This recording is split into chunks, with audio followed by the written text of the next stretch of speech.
Well, look at that. I was screwing around trying to get YouTube to work so I could stream there as well. And apparently we hit a hype train. So, thank you, friends. Well, if it isn't a pro streamer. My camera froze? My camera froze briefly there. I think that was when the AI voiceover went. I don't know what that was about, but we're just not gonna worry. Oh, pro streamer redeem. Apparently so pro that my camera just screws up when you redeem it. So, anyways, thank you guys for being here. It has been a hot minute. Cosmic Beat wants you to fix the camera. And weird. Fix the camera. Is it still messed up on Twitch? Or is it streaming properly? I don't know.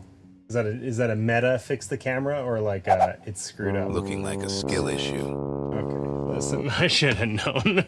Okay, Allison I got to get Silverhair used to this said, again. "Welcome This is back, exactly what. What's with all this slouching? This is exactly Drink what I something. expected. Lots of harassment, etc. Life was better when it was simple. Now the camera's fucked up. It's your fault. It's all your fault, Cosmic Beat. I blame you. All right. So, this is about what I expected to happen. I feel extremely rusty. I don't even know the last time I streamed. I think it's been, 3 months or something.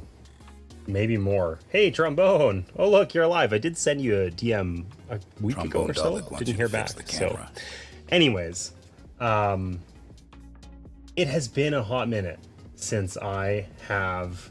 The hype train is going strong at level 3.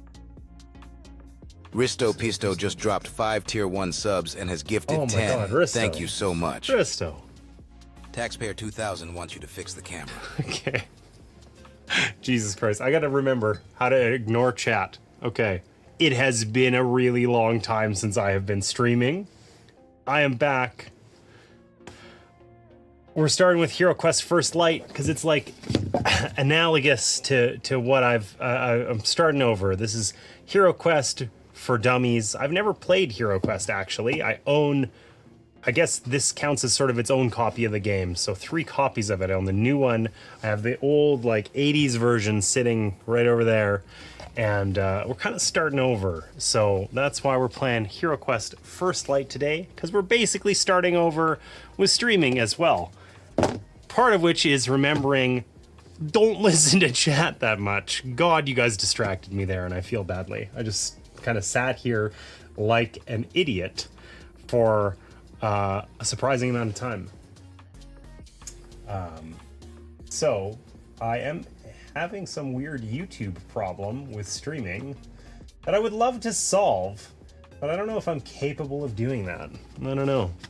I'm so out of it. Here, give me a second here, boys and girls. Thank you for the 9 long months of subscribing. Oh. Risto Pisto. Man, those resubs make me so happy.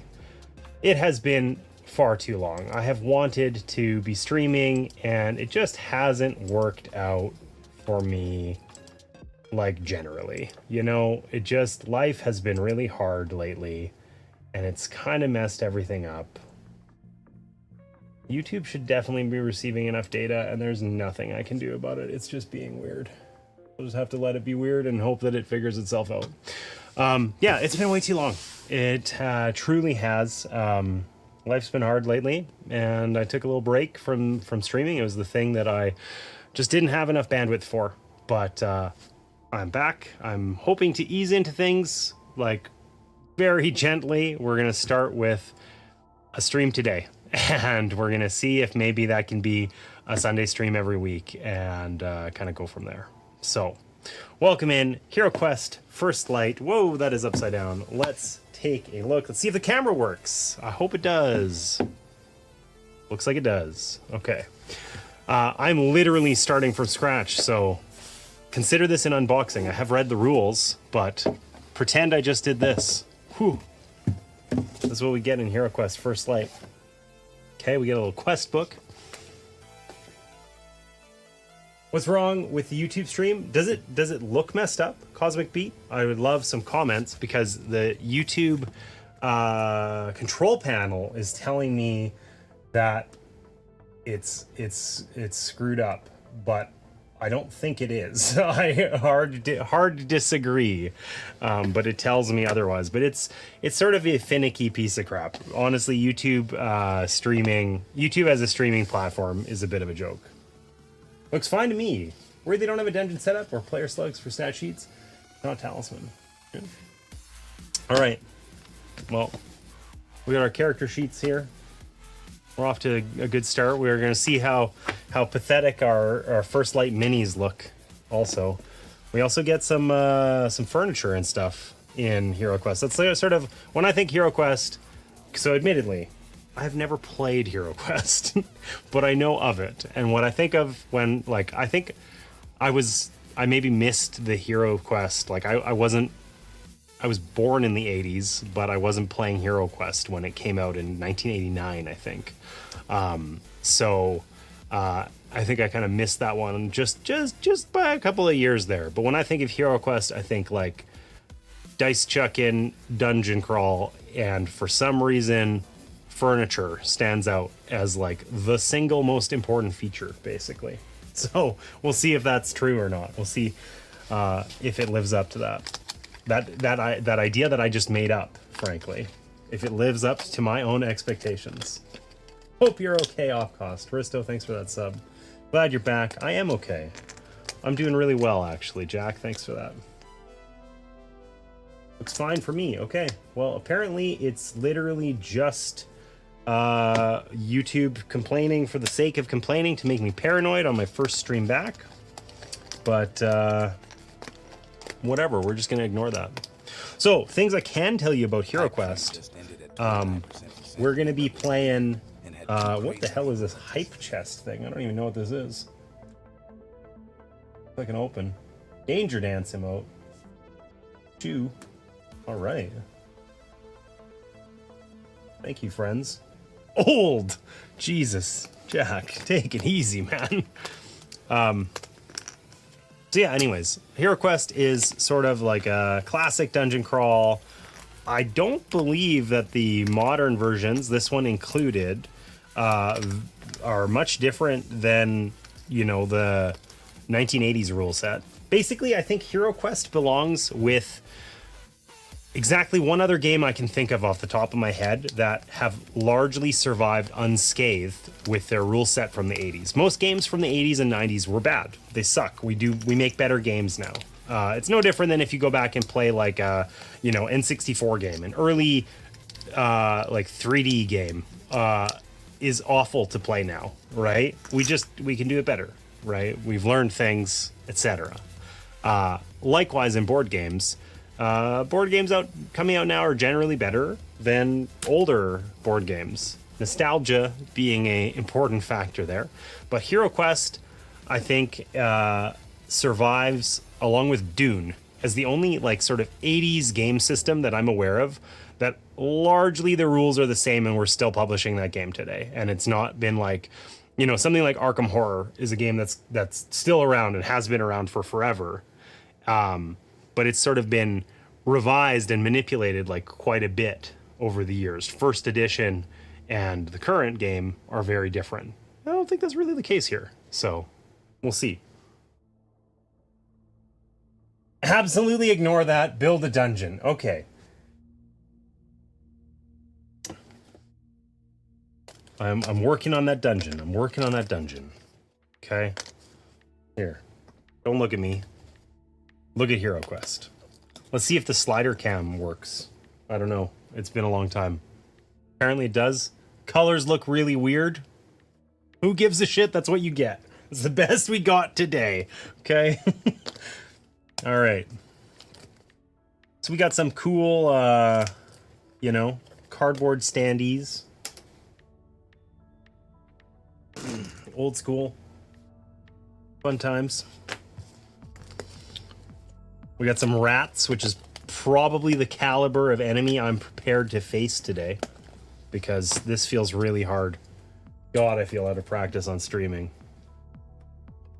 Alright, so we'll see if those rats kick my ass. I imagine they will.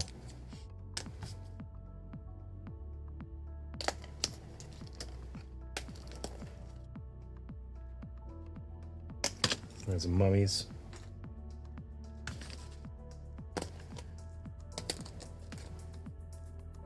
If Ezreal was a zombie, or you know, in a dungeon in some way, that'd be him.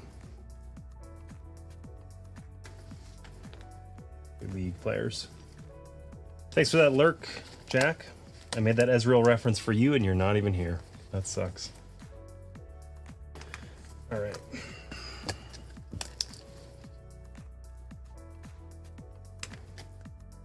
So, any HeroQuest enjoyers gotta go repaint a truck. What? That is, I missed that somehow. Jesus. Any HeroQuest enjoyers? Cosmic Beat, are you his HeroQuest player? Is this your game of choice? Build for story, not for mechanics. That's roleplay after that level. It's fair. Never played it. Hey, Greg, welcome in. You know, I hear Prime subs are free, Greg.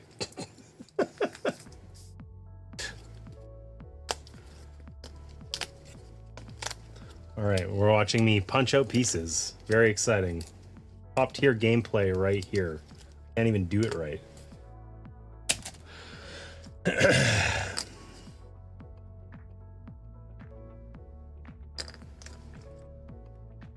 What the heck? All right. Welcome in, Hassan. Whoever told you that lied? Come on, come on. You got one to give away. It's true. That's a real thing.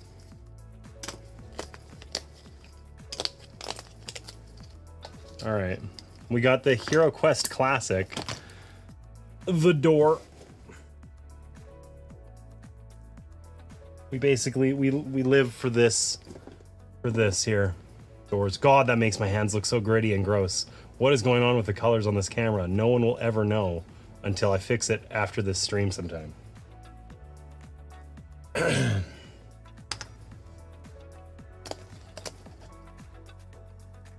Want me to time out this Swagonium clown? No, no, no, no. Hassan, come on. Hassan comes with sage wisdom. We got a real professional over here. Know. Oh, is that? Hey, it didn't freeze the camera this time, so that's a step up.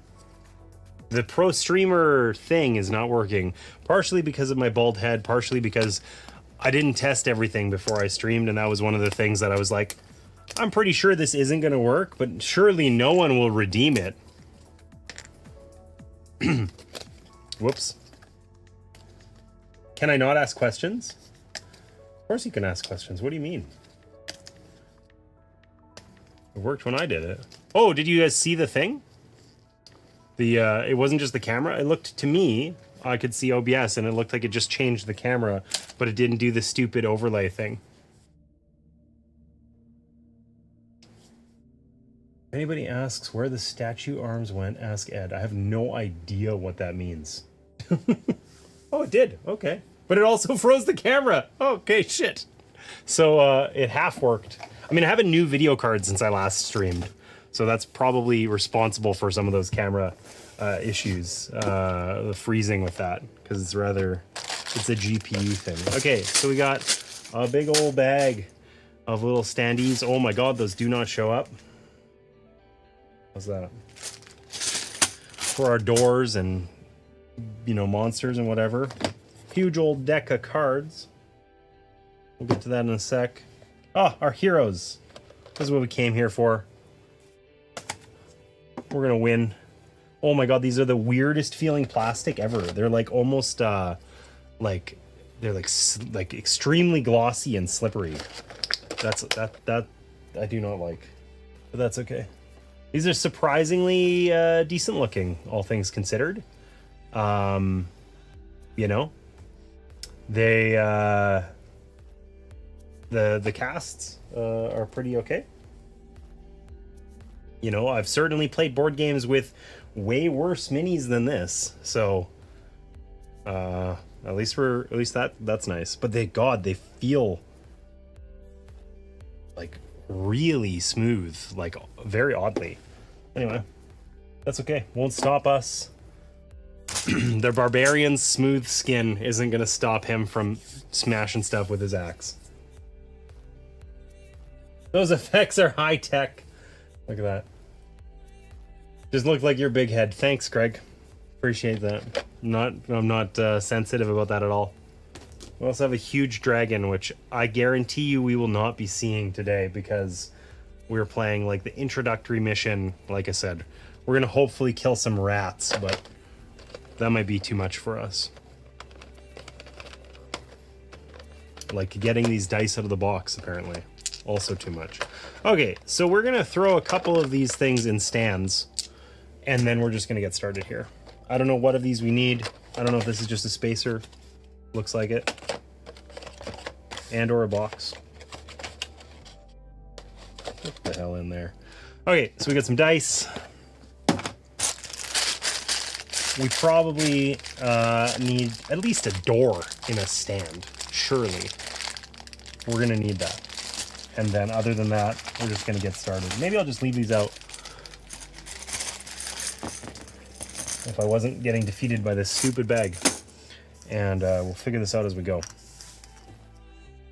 Traps are definitely a thing in HeroQuest as well. And today we are going to be playing it solo. So, rightly or wrongly, that means that we are going to be using the HeroQuest app in order to play it.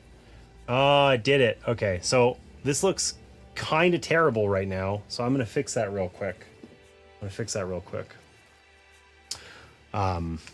I've been having a little bit of trouble with the app that lets me stream from my tablet. It's how I usually play app-driven games. And it's been doing this thing where after a little while, it just turns to crap. It just looks really bad eventually.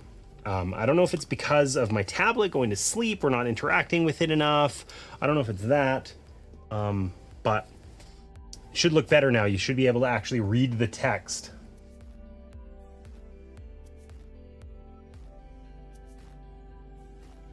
Kinda is a kind way of putting it. I'm not sure what I said with kinda, but I believe you. I believe you. Let me know if when the app was up, you guys could hear the voiceovers and stuff. Hopefully still, you could hear me talk. If not, well, then I'm an idiot. Enjoy that. Okay, I don't think we're gonna need this little gameplay screen. This is for the bad guy when we're playing normally, right? So the app is the bad guy. We don't need that thing. We will keep our character sheets out. I will need some help naming our characters, of course. I'm sure I can rely on chat to do a good job of that. What could go wrong, right? What could go wrong? A full party. Yeah, we're definitely gonna just play with I've heard, I did a quick Google, and it basically implied that the app is not balanced in any way. You need to run 4 characters or you're gonna have a bad time. So we're gonna do exactly that. Okay, gonna set up a couple of doors here. I don't know what other monsters we will or will not need, so we're just gonna wait and save that fun for later. Get this crap out of the way so that we can actually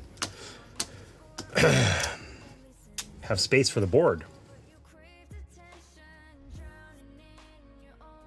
So HeroQuest is played, you do quests, unsurprisingly. They kind of get progressively more difficult. We're gonna need these stairs for when we start.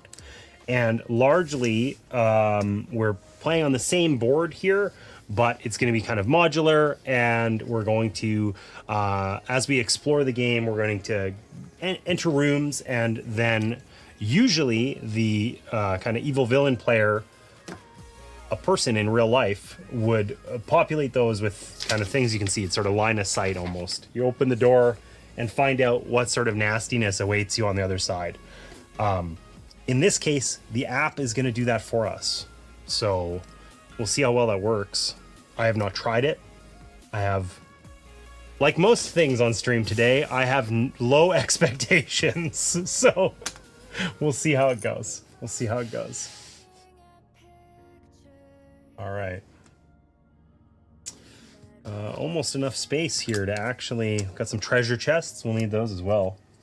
All this makes me want to do, like, having these things just makes me want to, like, go crack open the HeroQuest game system box that's right over there and play with some, like, real furniture, but we'll do that next time. Or later today. We'll see how things go. Okay. Kick all this off to the side. We'll figure it out later. I don't know why I have a mouse here. Who needs that? Tables. Various torture devices, but they're weirdly... there's a cartoonish friendliness to them, that despite that being like somebody's hand that they left behind.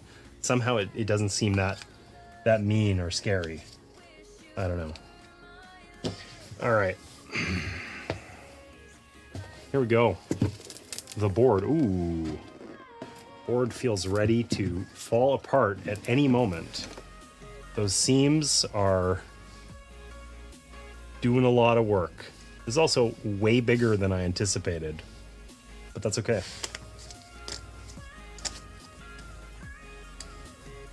I'd give a name to a character card. Okay, yeah. Well, it clearly escaped. It's true. It might have been effective at the torture part, but it wasn't as a restraint. F. Absolute fail. They managed to get out somehow. Broke through that one shackle and cut off the forearm on the other side. Exactly. If that's what it takes, you know. If that's what it takes. All right. Let's do some setup here. I don't know if the setup is scenario specific or not. Don't tell me about Zargon. Zargon's the bad guy. I think that basically the other than putting the board here and getting like our heroes to have character sheets, you know, with our hero names and whatever, I don't think there's much setup to do. I think basically the app is going to show us where to put crap like immediately upon starting. So also, what's on the back side of this? Anything? Ooh, okay. This is double-sided. So this is like the cavern-y one. And this is the generic dungeon room one. All right. Cool.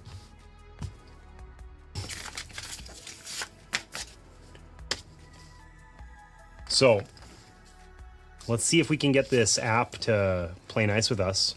And we'll start building our party in there. And I guess I got to figure out what the heck, which cards are which here too. That's gonna be important. There's probably cards for our champions too, come to think of it. So, yeah, let's cheat. Oh, it didn't work. Everyone's watching me fail. Shame, just like usual. All right. So this is like the most, perhaps an originator of, probably not, but this is the most classic, you know, archetypes ever. So we've got our barbarian with a ginormous sword. In the app, we can choose, there's a couple different variant arts and stuff like that. I know I saw that in there. We got the dwarf. The dwarf has one special skill in that they can disarm traps because they're a dwarf. I don't know. There's the elf. Elf gets a little bit of magic, so we can cast spells, basically, but only a couple. And then we got the wizard, who can cast lots of spells, but basically can't wear armor. So glass cannon over here, the wizard. A little bit of everything. Short, stocky, but is so close to the ground that he's very familiar with traps and can disarm them. And then just crushes things with his enormous muscles.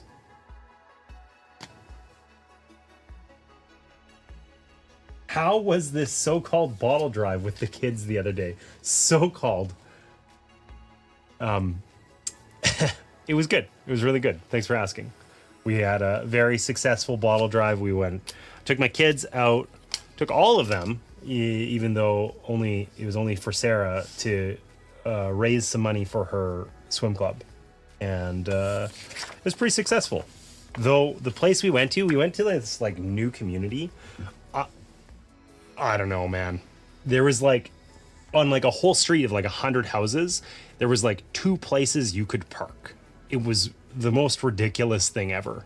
It was super irritating. That aside, which was a, you know, discomfort I enjoyed just all to myself. The kids weren't too worried about where to park, as it turns out. That aside, it was a great success. So, anyways. You gotta go dwarf. Okay. The worst part. All right, so let's see here. Oh, hey. Our zooming in of the camera no longer works. Oh, damn it. Okay, of all the things to fail, the one thing that I really like is... So normally on stream here, when I haven't left the software to rot for 6 months and done a bunch of updates and hoped it all worked still, we could zoom in on this and see things a little better. And then we could, from there, you know, actually be able to maybe look at some of these cards. But a big fail. No, gotta play the slap stuff. Listen, we're running all 4 characters, to be clear. We are running a party of 4 characters. So, here, I would like you guys to, look, we gotta fill out this sheet here. We gotta, at the very least, give this character a name. These things are based on the stats that he starts with, okay? So, no big deal. But at the very least, we gotta name this handsome barbarian. So I'm gonna let you guys stare at his enormous pecs while I try and fix the zoom in thing real fast, because that's going to make me feel better about my life if I can get that to work. So let's see, this might be a little weird. No. Okay. That doesn't make any sense at all. I'm confused about my own camera setup. That's a really good sign. Okay, there it is. Somebody texted me, which is probably Martina telling me my stream is crap. Oh no, it's spam. Of course it is.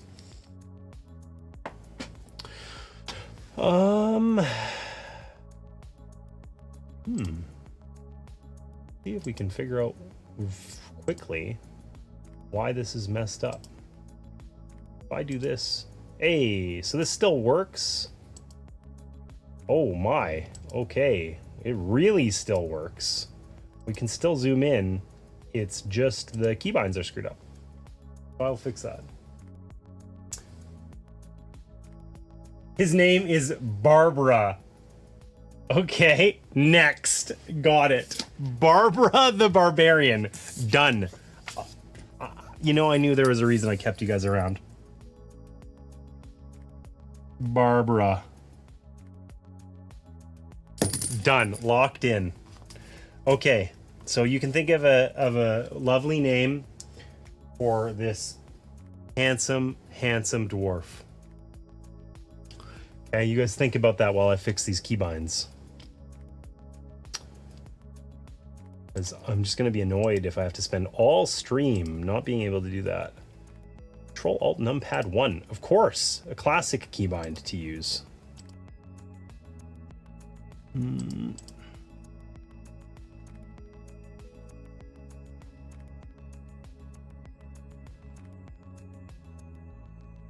Oh yeah, the keybinds are just mysteriously gone from OBS. That's annoying. I don't know which one's which. Ooh.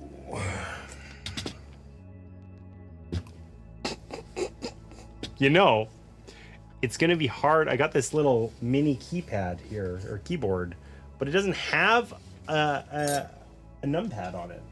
So I'm not gonna actually be able to set the keybinds correctly using it. That's a tilter. Quart Pint the Dwarf.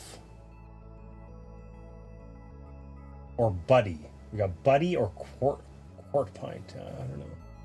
I don't know. I think we can do better than that. I think we can do better than either of those.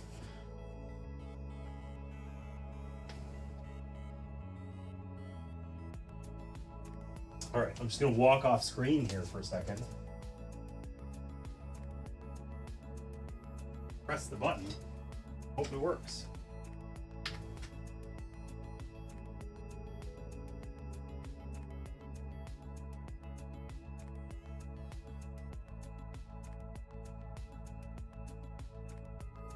Okay.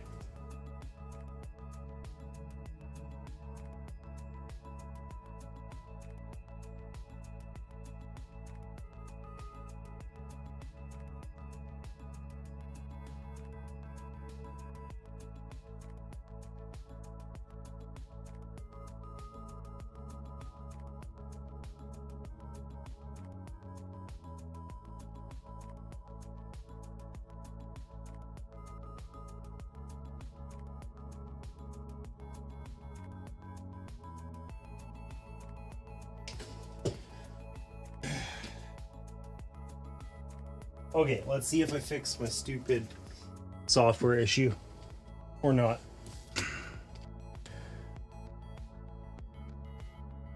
Looking like a maybe? Looking like a yes? Hey, okay. I did it mostly correctly. Look at me, I do OBS things. Cool. Technical difficulties. Rat. That name is exclusively reserved for Timo. Sarah will thank me for that. So we cannot name him Rat. Okay. We're gonna go with... I don't know what we're gonna go with for the dwarf. We're just gonna let that one sit for a second here. Okay, what's this elf look like? Help me. We need an elf name, and we need a wizard name. The wizard is, like, surprisingly not old looking. You know, like, I feel like he should be really old and gnarly looking. And he just isn't, you know? It's a little disappointing. I feel like I should call the elf Carl the elf. Okay. Okay, looks just like me. Thanks. Carl? Not Carly. Okay, I feel like we're going aggressively against like gender norms here, and I'm with it. That's fine. This is Carl. I've never seen somebody who looks more like a Carl than this guy. Okay, so what do we got for the wizard?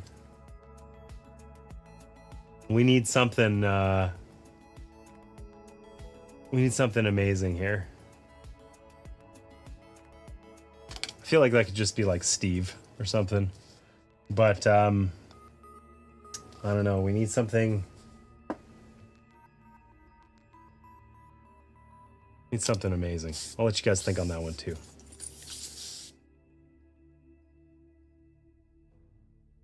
We're going with Buddy, the dwarf. That's easy. Easy execution is high. LeBron James, get out of here. Whatever. I don't. You know what? Just like Carl. Looks like LeBron to me. The stupidest game I've ever played. Okay. I mean, maybe he can, like, you know, hit some wicked spells, like, from downtown, you know? Who am I to judge? Who am I to judge? Okay. Listen, we'll grab one reference card in case I forget everything. I don't think we need to... I think we need to get spells and stuff for our characters, and I have no idea what everybody starts with. Ooh, we got all the nasty enemy cards here. Let's set those aside. Okay. Let's figure out what we start with real fast. Let's see. Would it be in a convenient place, like on the back of this wizard card? No, it would not. You are the wizard, a learned and clever spellcaster named LeBron James. Okay. You face evil with arcane prowess and have mastered the spells within 3 elements. Because you cannot wear most armor or use large weapons, you are vulnerable to physical combat. So unsurprisingly, our LeBron James is only good at hucking fireballs from downtown and is not that useful in melee combat. We don't want to go picking fights. Okay. Our dwarf buddy, you're the dwarf. Hardy and skilled. You have the ability to disarm traps without the use of a toolkit. That's big. That's big. So close to the ground, he can see the traps better. To do so, roll a combat die. If you roll a black shield, you fail. On any other roll result, you succeed. Okay, so that's these dice, which I have not shown off whatsoever. So generally, skulls are like hits, right? And the shields are not hits. So we have to just not roll. Oh, whatever. Okay. We have we don't need a toolkit as a dwarf. We're happy as can be. Carl, the elf, classic. Carl, the elf. Don't regret that at all. You're the elf, a wielder of blade and magic alike. You must employ both to triumph against evil. You have mastered the spells within 1 element. Okay, so we have like, you know, whatever, air or something, 1 type of magic, whereas the wizard has 3. Okay. And then Barbara the Barbarian. You know, can't forget about Barbara over here.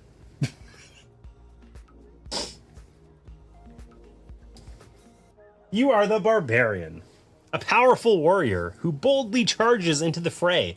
Be cautious, your great physical strength is no defense against magic. So basically the opposite archetype of the mage. Okay, we're gonna go smash things. Barbara smash. Okay. That feels really stupid and I love it. I missed you guys. Best name I did ever hear. Boldly charges. That's true. That's true. All right. So let's see here. What do I get to pick my spells and whatever? I have no idea. I have no idea. Okay, there's cards. Here we go. Treasure cards.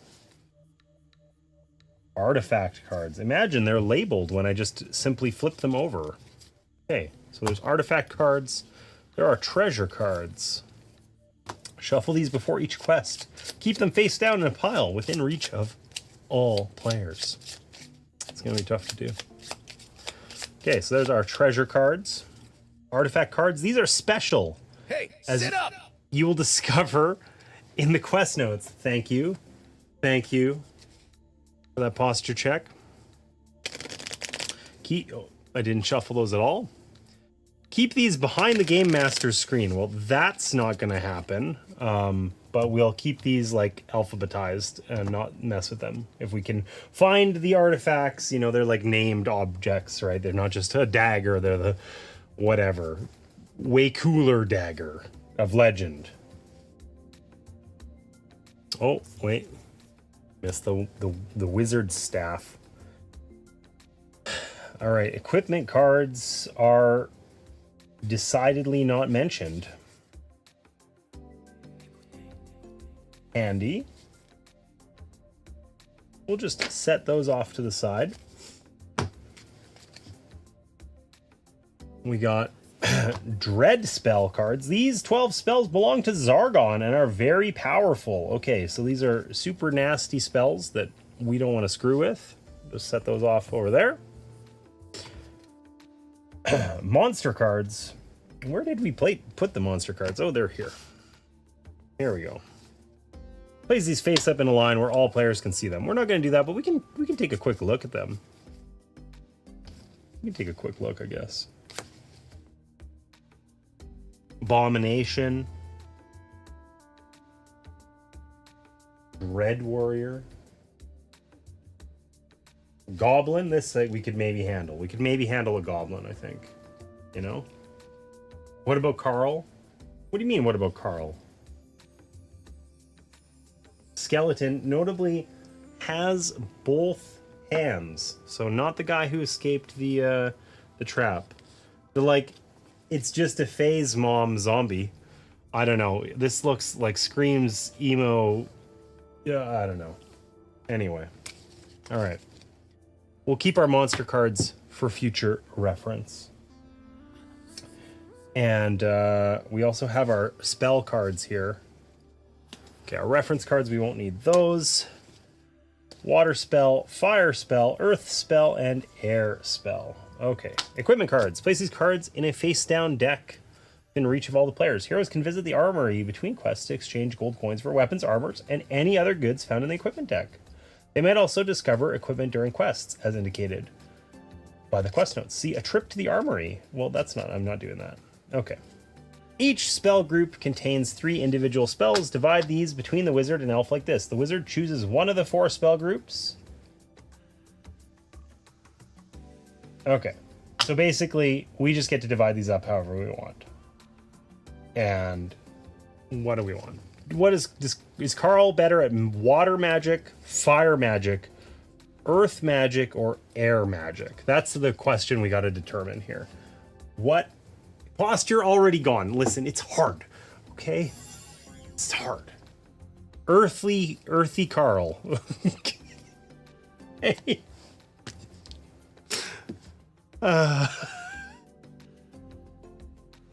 I both simultaneously hate and love everything about this so far. This is now Earthy Carl. I don't know why that's so funny, but it is. Okay, water, air, and fire will go over to our wizard, LeBron James. How could I forget? How could I forget that that's what the wizard was named? I don't know, but I did. No, it even tells us, it even suggests that the elf should take earth spells if this is our first try.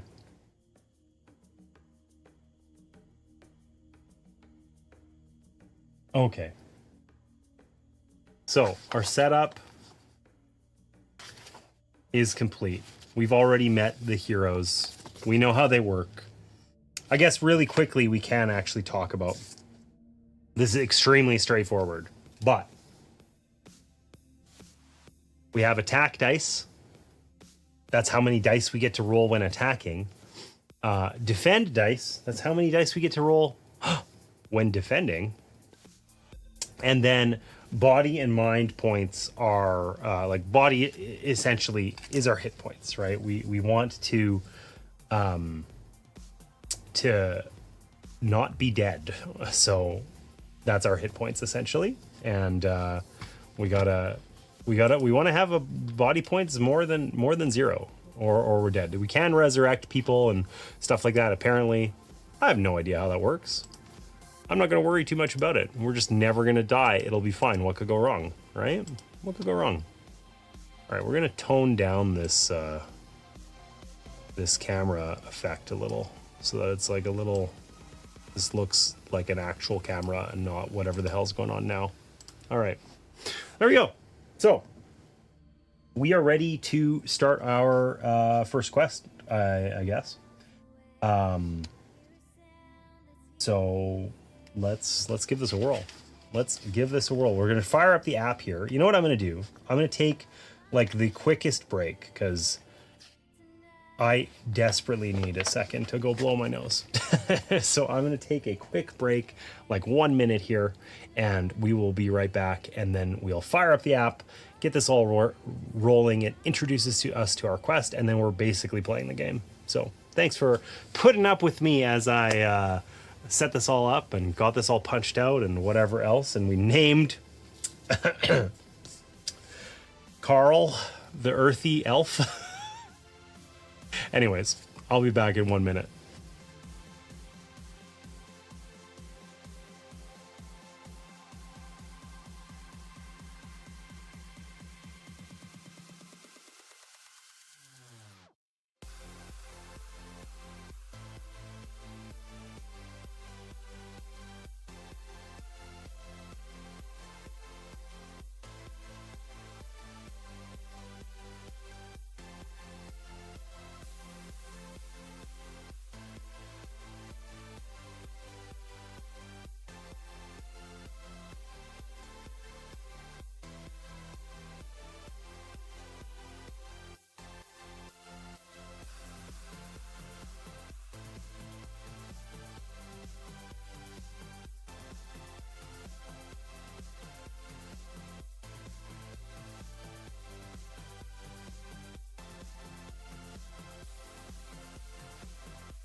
All right, friends, we are back. We are back. Time to start our first light, the first quest in here. Oh, wow, it even tells us all sorts of interesting, nice stuff that would have been lovely to know from before we were setting it up. That's okay. That's the quest book. We're not going to worry about that. We're going to try out the app here, and we're going to just see, can we get it to work nicely, or is it going to look terrible? I mean, it looks pretty okay right now. All right, it didn't just suddenly go horrible on us. Sweet. Okay, so let's give this a whirl. It's hard. Listen, it is real. I don't know why you said application, but that's okay. Welcome to HeroQuest. Oh my. Hopefully that wasn't dramatically loud. I suspect it was.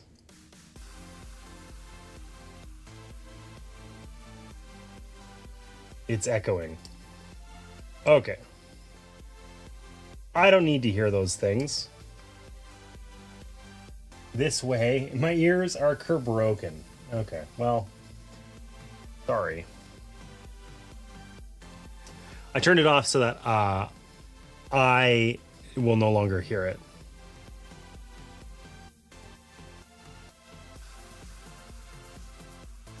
You guys hear me right now? I don't have the board game tag on? Are you serious? That is majorly grainy. What, the screen? What, this? Oh, now it just died. Screwed it up. I closed it. Great success. This is grainy? No way.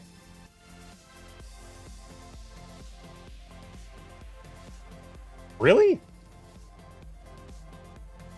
It's better now. Okay. Well, yeah. So I'm using this thing. I'm using this software called Screen Copy, which basically lets you copy the screen from an Android device. Shocking, I know. And it's been a little bit weird with there. That should be better. The tags should be fixed nowabouts. Anyways, it's been a little bit weird when it like kind of times out. It's not working well when it just sort of sits here for a minute. So we'll see if it works. If not, monologuing ensues. Okay. Anyways, thanks, Eva. It's nice to see you. It has been a hot minute, and thank you for the heads up on the tag. I've fixed it. Okay, let's get into HeroQuest here and see if this works nicely. Okay, we're going to start our new... Create your party. Oh my. Okay. I did this backwards, and I made it so that you guys couldn't hear it, and I could. Fabulous. Okay. Let's change it so now you guys should be able to hear it through the app and it won't echo, probably. Well, you still heard it because it was picked up on the... Never mind. Just trust me. It should have been picked up on the microphone, and that's why you guys heard it. Anyways. Okay, so our barbarian... we're going to keep the same art that we already had. We can pick, you know, any of these alternative arts. Doesn't affect our stats in any way, but we want this guy, right? This one over here, because that is Barbara, right? We want to embrace Barbara the Barbarian. We can't go changing to some alternate sculpt or something. That's not okay.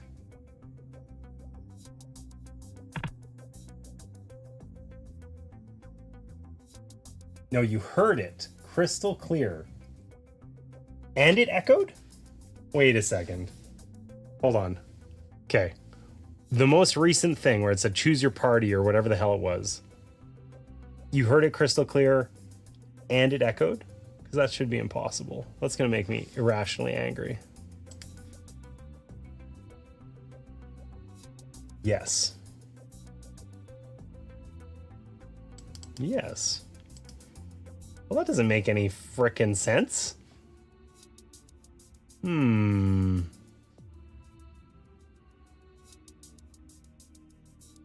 Okay, well, you know...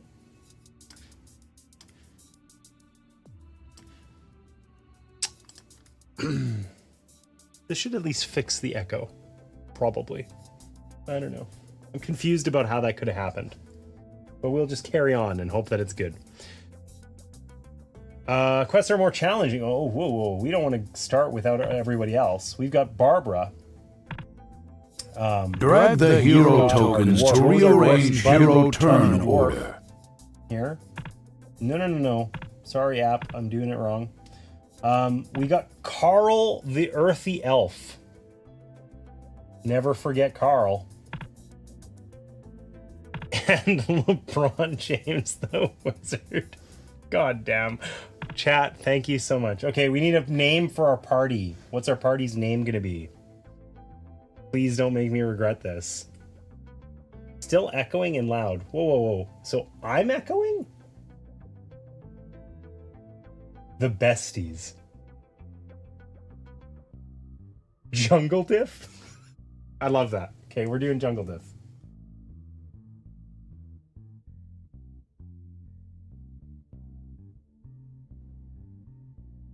And we're gonna do this.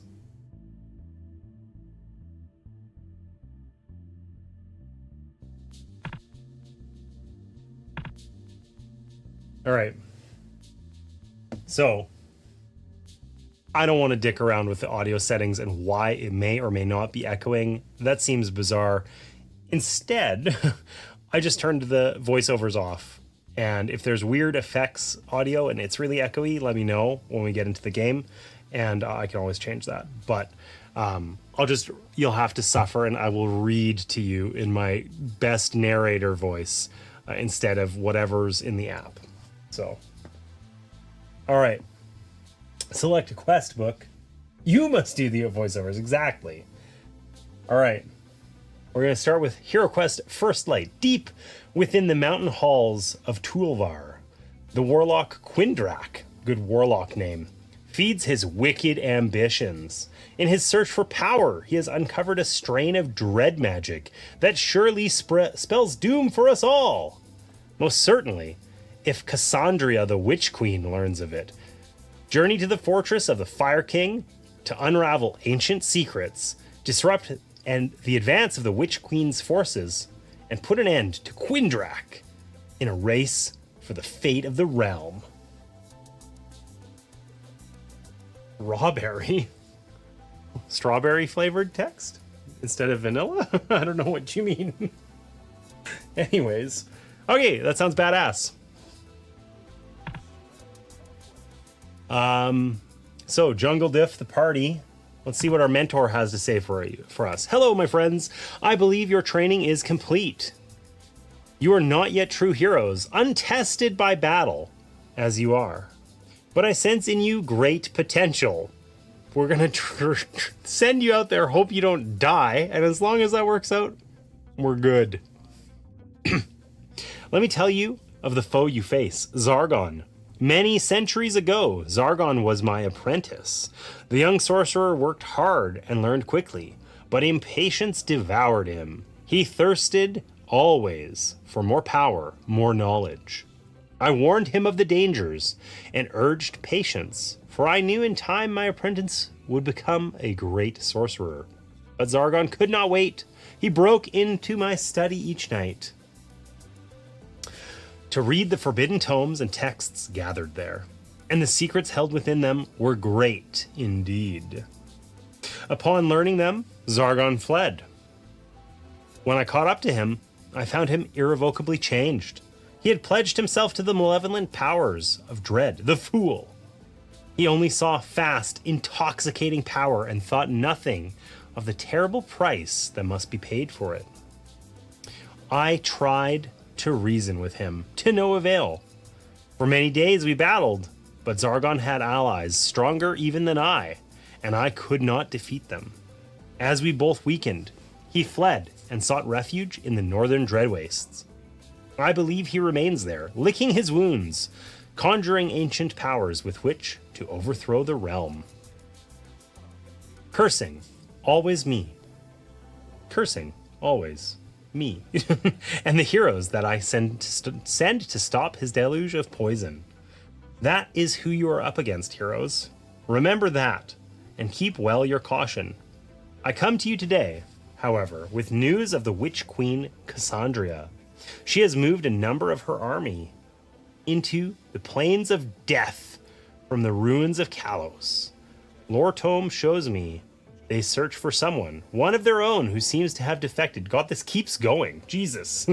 This rogue operative possesses a terrible and ancient artifact, though I cannot glean more than that.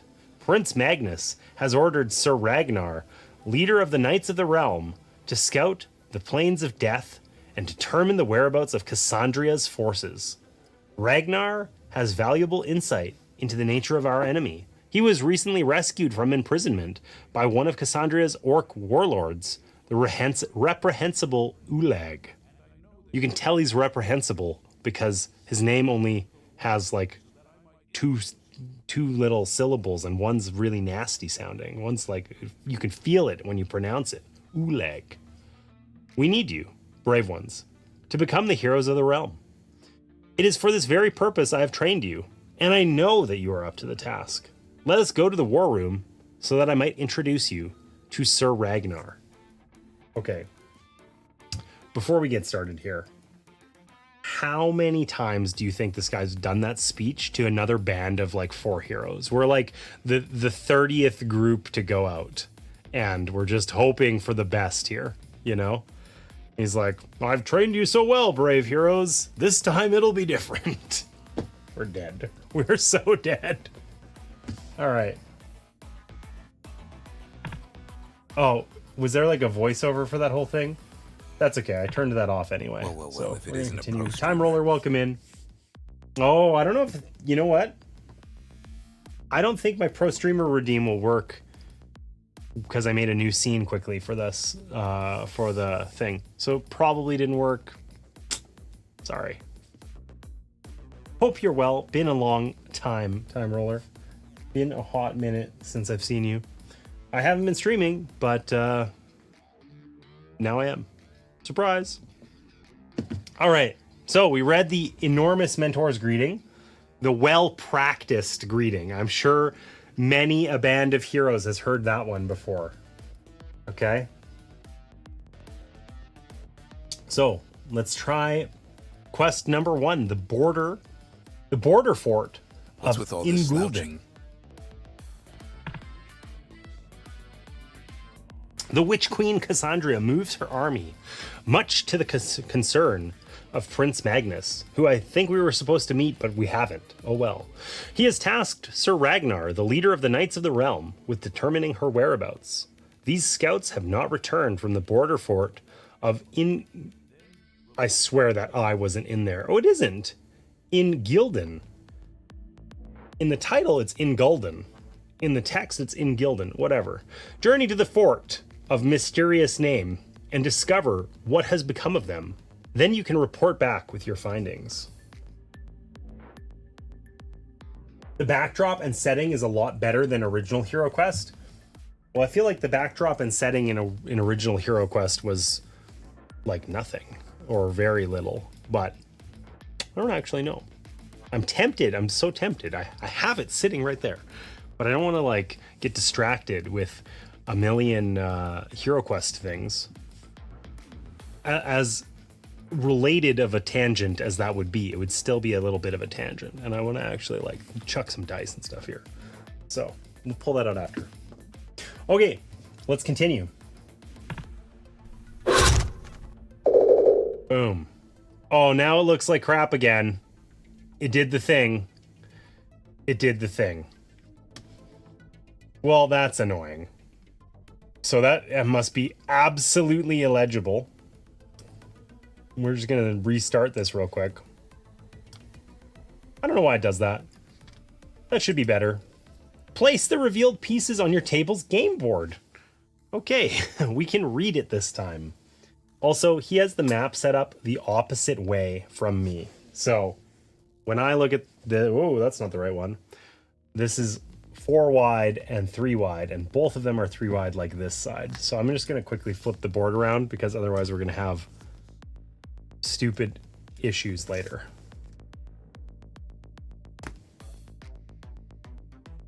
I didn't know. Ooh, pixely. James the scammer. Hey, what do you mean? In what way have I scammed anyone? Yeah, I hate I don't know what it is. Like, this screen copy tool I use works great until it doesn't. And then it looks like so bad. But it just seems to like time out or something. I don't know if it's my tablet or the tool or what. I don't recall it doing that, but here we are. Okay, so let's do this. Place the revealed pieces on your table's game board. Okay, so we got some stairs. We got some, whatever the hell these are, boulders, rocks, walls, perhaps is the term I'm looking for. Maybe a wall. Hard to say. All right, we did that. And we basically get all of our characters out here. Okay, so we got our barbarian here. We got Carl, the earthy elf, over here. LeBron James is hiding in the back behind Carl, the earthy elf.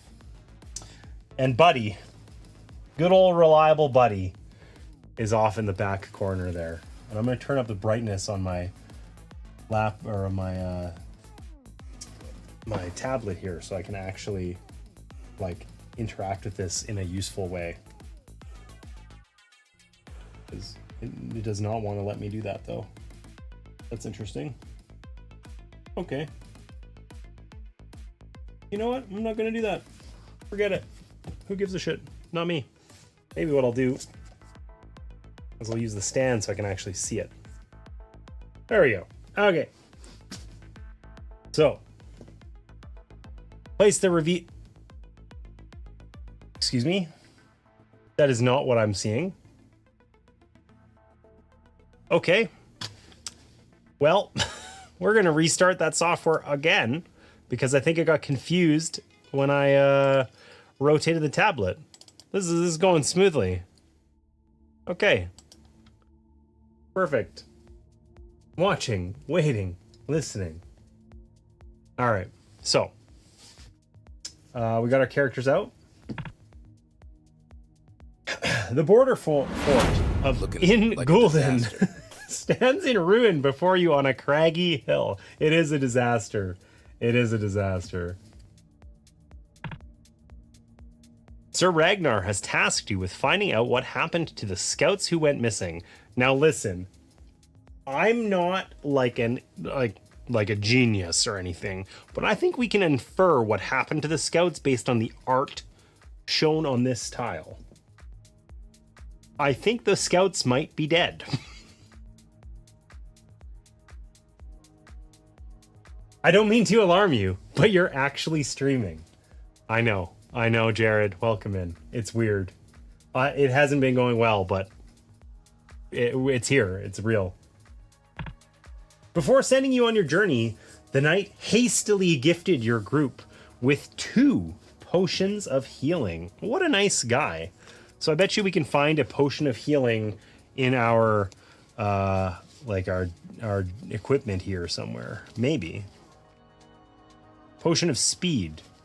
Potion of healing is alphabetized and is notably not included. So that's fun. Okay, we're gonna just imagine. There's lots of shields, but there's only a potion of speed. That's okay. We can imagine what a potion of healing does. Probably it heals us. Hasty. Yeah, I don't know why the guy's hasty. I don't know why that's the case. You have 2 potions of healing. It's got cool art. Surely it exists on a card somewhere that looks like card art. Like these cards look the same. I mean, this is a battle axe, but same format as that, but nope. Not today. Anyway, when consumed, roll 1 red die and restore up to that many body points. Add these items to 1 character sheet or divide them between 2 heroes. Okay, listen. I say that we give 1 potion to Buddy and 1 to Barbara. Okay. Carl doesn't need any healing. And LeBron James is going to, hide in the back line, so he won't need any healing either. Barbara's going to be in there seeing some action, and so is Buddy. Okay? He could heal you. It's true. Okay. All right, so now we're basically at the core part of the game where the app is going to help run it. Normally you'd have a game master for HeroQuest, somebody who would play as Zargon. Obviously we don't have that today. So that we don't screw this up, we're going to just play these characters in the order that I've got them here left to right. So we're all going to get a turn, and then Zargon is going to have a turn. Okay. On those turns, we can either take an action and then move, or move and then take an action. And we move by rolling these dice. Okay, so we're going to roll 2 movement dice, and we sum them up, and that's how far we can move. We can't move diagonally or anything else like that, but we're just kind of here looking at stuff. As we get further toward, these are rooms and whatever, we're going to see that there's doors blocking these. Basically, as we open these doors, we're going to find out what's in the rooms. We're going to discover monsters, all those sorts of things. Okay.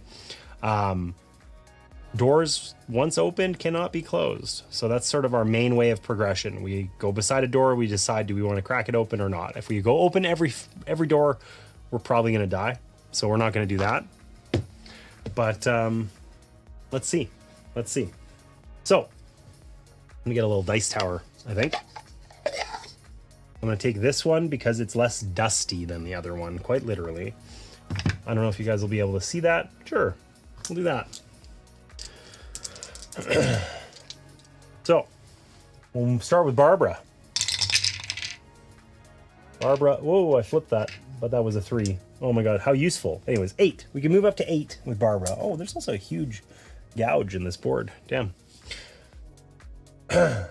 Classic D&D imaginary potions of healing whenever necessary. There you go. Dice. Yeah, exactly. We are going to die for sure. So we can move orthogonally up to that number of spaces. As we move, we basically, we do our movement, and then we're going to kind of enter on the app that we've done the same thing. So I wonder if we are supposed to do it, in which order we should do it. Roll your movement dice. Let's see.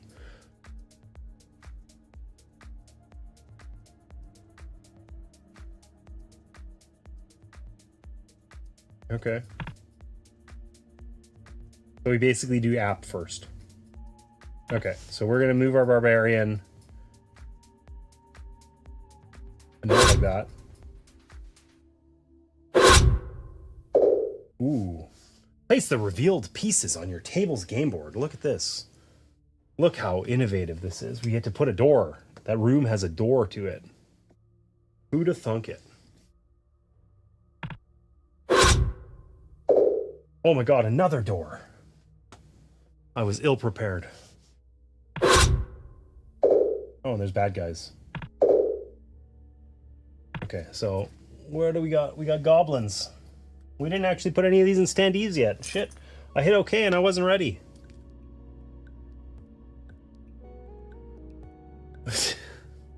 Listen, I feel like you're trying to say that I'm gonna die. And I feel like that's not fair or accurate.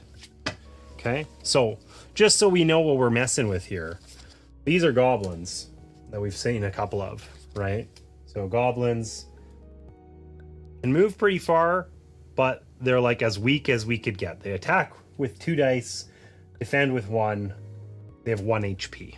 Okay, and 1 mind point. That basically means they're really susceptible to spells and stuff as well. We're not going to waste spells on goblins. Kidding me? Okay, so we can finish our movement with our barbarian in the app here. Walk right up to that guy. There is a thing at the end of the corridor here. He's just hiding in a nearby corner for some reason. Okay, we're not going to open the door yet. And so our barbarian ran over to here. Okay, Barbara is ready. Oh, let's see if we can fix. We can get this a little bit more Barbara-like. Oh, this is gonna be hard to do. Whoa. Oh, especially if we're in the menus.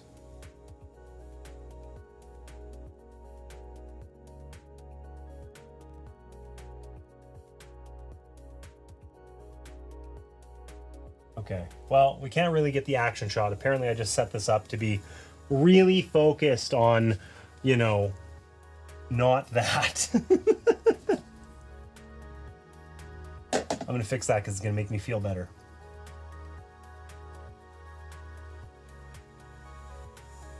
All right.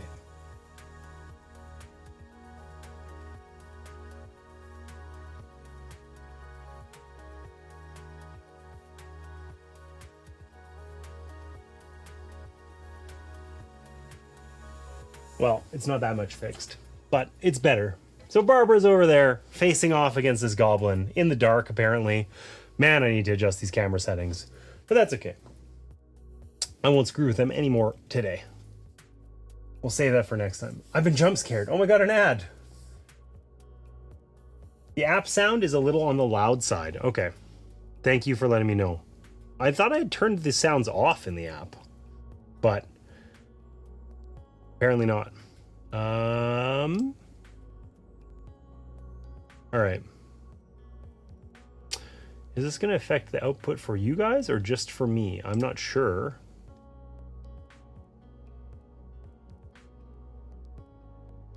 Let's try that. Let me know if it works. Okay, so we've moved our barbarian and now we can take an action and we can attack. Okay, now it's weird because the app tells us which actions are available, and some of them we complete in the app, but we can't actually do the attack action here, which is great because we want to roll dice. That's what this whole game is about, right? But it's going to remind us of how to do it. We can only attack orthogonally, right? Using your starting weapon allows you to attack using 3 dice. It knows which character we are playing as here, the barbarian, right? So we're going to roll them, and each skull result, one of those guys, does 1 body point of damage. Okay? If we roll any damage, then they get to roll dice to defend, and if they roll the black shield, there's only one of these on each die, right? 1 in 6 chance. Then it blocks a point of damage, right? So, that's it. So, we're gonna roll our 3 dice. We're gonna do this, you know, for realsies. Up here. Let's see what we get. So we got two hits. Okay. So our friendly goblin here has 1 defend dice, right? So he's gonna die for sure, but just, you know, because we feel fair, we're gonna roll this to see if he would block us. He would not. Okay. So he's gonna die. Now we do track that in the app. So over here in the app, I can click on this goblin and say, oh, he took a point of damage. And look, he's dead. And it reminds me to take it away, which I will. So it's sort of this weird split boot where we're taking some actions here in the real world and kind of recording them on the app, but then certain other actions it does in-app for us. Whatever, we'll figure it out. That was our barbarian's turn. We moved and we took an action. Our action was attacking that hideous goblin, right? So, no, just the voice. Is that a monster? Nice, thanks. Appreciate that. Okay, so we finished our barbarian's turn. And now it's... Well, we don't want to do the dwarf's turn. Okay, I'm just going to move these so that they're in the order they take place in the app. I turned on turn tracking in the app so that we wouldn't mess this up. Or wait, can we switch? We can just switch, whatever. We're going to do the elf next. And hopefully it just figures that out and doesn't constantly make me fix it. So surely Carl, the earthy elf, should... run over here and kill this dwarf, or not dwarf, kill this goblin in the same vein as what our barbarian, what Barbara did, right? Barbara destroyed a goblin, and I think our friend Carl should as well. Let's see if she can move far enough. We roll 2 movement dice. What did we get there? We got 9. So we can move up to 9 spots, which is plenty to kill a goblin, right? So I'm going to track that here in the app. 7 spaces. I'm going to run that over. And place the revealed pieces on the game board. Oh, I see. I didn't notice what that was. This corridor is also blocked. It's a very small fort, I'm getting the vibe. Do we want to open the door? Sure. All right. So we open the door. This is gone now forever, okay? It's now open. We could put one of these, but we're just gonna remember that this is where the door opened at the bottom here. It's kind of hard for me to show this on the app. Like this, I think the app's a little too small, but if I have the whole app, then obviously you guys can't see the board. So we're just gonna remember that it's here. And we're gonna put out those tokens, which is one of these skulls. I have a feeling that's our dead scout's still warm corpse. Oh, there's more stuff in here as well. We got a table. Oh, I just messed up the other terrain. Fail. We got a table. And we got another door. So maybe this fort isn't quite as small as it appeared at first.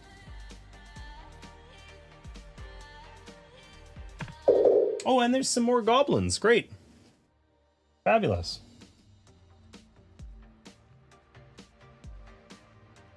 Generally speaking, we can attack orthogonally as well. So up, down, left, right, no diagonal, but certain abilities or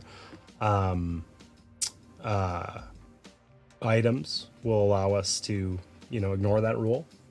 Okay. We do need line of sight also. Line of sight is center to center on the tile.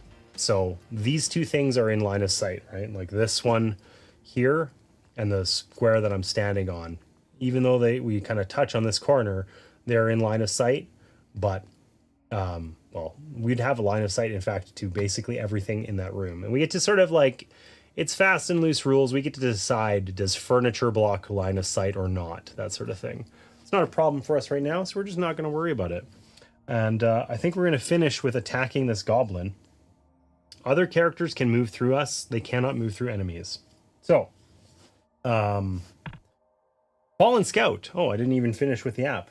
The body of a slain scout lies motionless on the stone floor. Unsurprisingly, they are dead. Use the skull tile to represent the fallen scout on the game board. Okay, we will do that. We will represent it on the game board. That guy is dead. That's why it's a skull. In case that you know, we weren't sure about that. So, let's do our attack here. Now, our elf only gets 2 attack dice instead of 3. But that's okay. We can still kill this goblin. I'm certain of it. Certain of it. We got 1 hit and 1 miss, so they get to roll their 1 defense dice, which they did not get a black shield, so this goblin is dead. We're going to track that in the app. And it's gone. Okay, and our elf's turn is now over.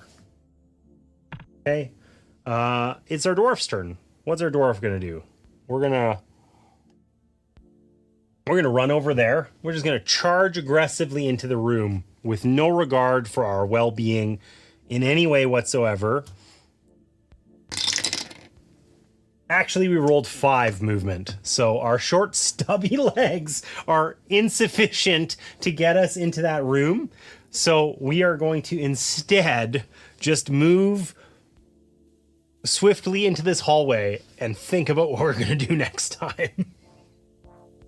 So I don't know if this is 1 shared tile. I don't know, whatever. 1, 2, 3, 4, 5. We're going to go help the barbarian maybe. No. Yeah. There's still room for LeBron James to come in here and start throwing spells. Perhaps. Anyways, that was a bit of a fail. I'm going to record that with the app. Oh, it does say that this is like a grid of 4, so whatever. Our 5 gets us to there with our short, stubby dwarf legs. Okay, now the actions we could take. I mean, we could search for traps or secret doors. We didn't do that. We've just been absolutely cavalier, running straight at everything. Let's search for secret doors. You search the area and do not find a secret door. Unsurprisingly, we did our swift run, searched for secrets, and found on the first the corridor of the first mission, we did not find a secret. Who'd have thunk it? Baldly charging into the fray. Whoa, the dwarf is not bald. Hey, none of these characters are bald. I might be bald. Or getting there. But the characters are not. Baldly. Get out of here. Okay, so the wizard. Let's see how far we can move with our wizard here. We rolled 8. That's a lot better. But we don't really actually want to like aggressively charge forward with the wizard, right? We don't want to end up right here and then these guys kill us. We have no armor. We can't wear armor. We only have 4 HP, just 4. So I think our wizard, we want to just play it safe. We want to just kind of move over here into the hallway and chill there for now, right? Move 1 further than the dwarf just to like assert dominance, right? Oh. Let me know if you guys heard that and if it was like gratuitously loud. There's a thunderous crash as the ceiling gives way, blocking your way back. Boom. Okay, so there is now a huge thing blocking the stairs. We can no longer exit. We'll have to find a different way out. Yup.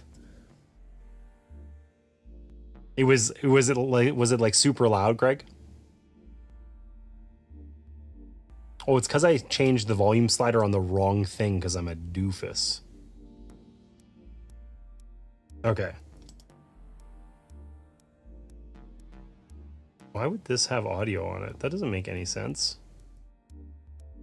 Something weird is happening here, but we're going to deal with those issues later because we're expecting problems. Kind of startled me, but wasn't that loud. Okay, well, I turned it down a little. Okay?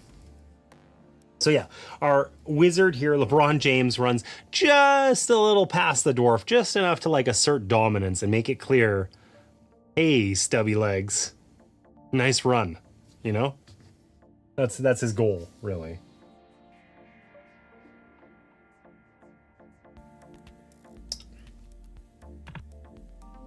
All right, we can no longer enter from the stairs. That's what the app is telling me. Is that wasn't super obvious. And I don't think there's anything useful for us to do. You know what? While we're here, theoretically, we could cast a spell with our wizard, right? He could cast a spell. So, stubby legs. It's true. That would have been... Stubbs would have been a better name for a dwarf. Anyway, let's just take a quick look at what our spells are. So we've got 3 air spells. We've got the genie, who conjures a genie who can either open any door on the board or roll 5 attack dice against any monster within line of sight. Can only be cast once per quest. That's super duper strong. Swift Wind. I thought Barbara was more responsible for swift winds than LeBron James, but I don't know. This spell may be cast on any one hero within your line of sight, including yourself. The next time the target takes their movement, they roll twice as many movement dice. This would help even Stubby to move a decent amount. Okay. Tempest. This spell may be cast on any one monster in your line of sight. The target misses their next turn. Aww. That's a shame. Okay. Stubbs. Even Stubby. Yeah, any of those. Okay, so we got Ball of Flame. I don't think we shouldn't go too mean. Like, we shouldn't be too mean to the dwarf. Like, he's using his legs to the best of his ability. Okay. Ball of Flame. So, like, Fireball. Like playing Mage Arena. Fireball.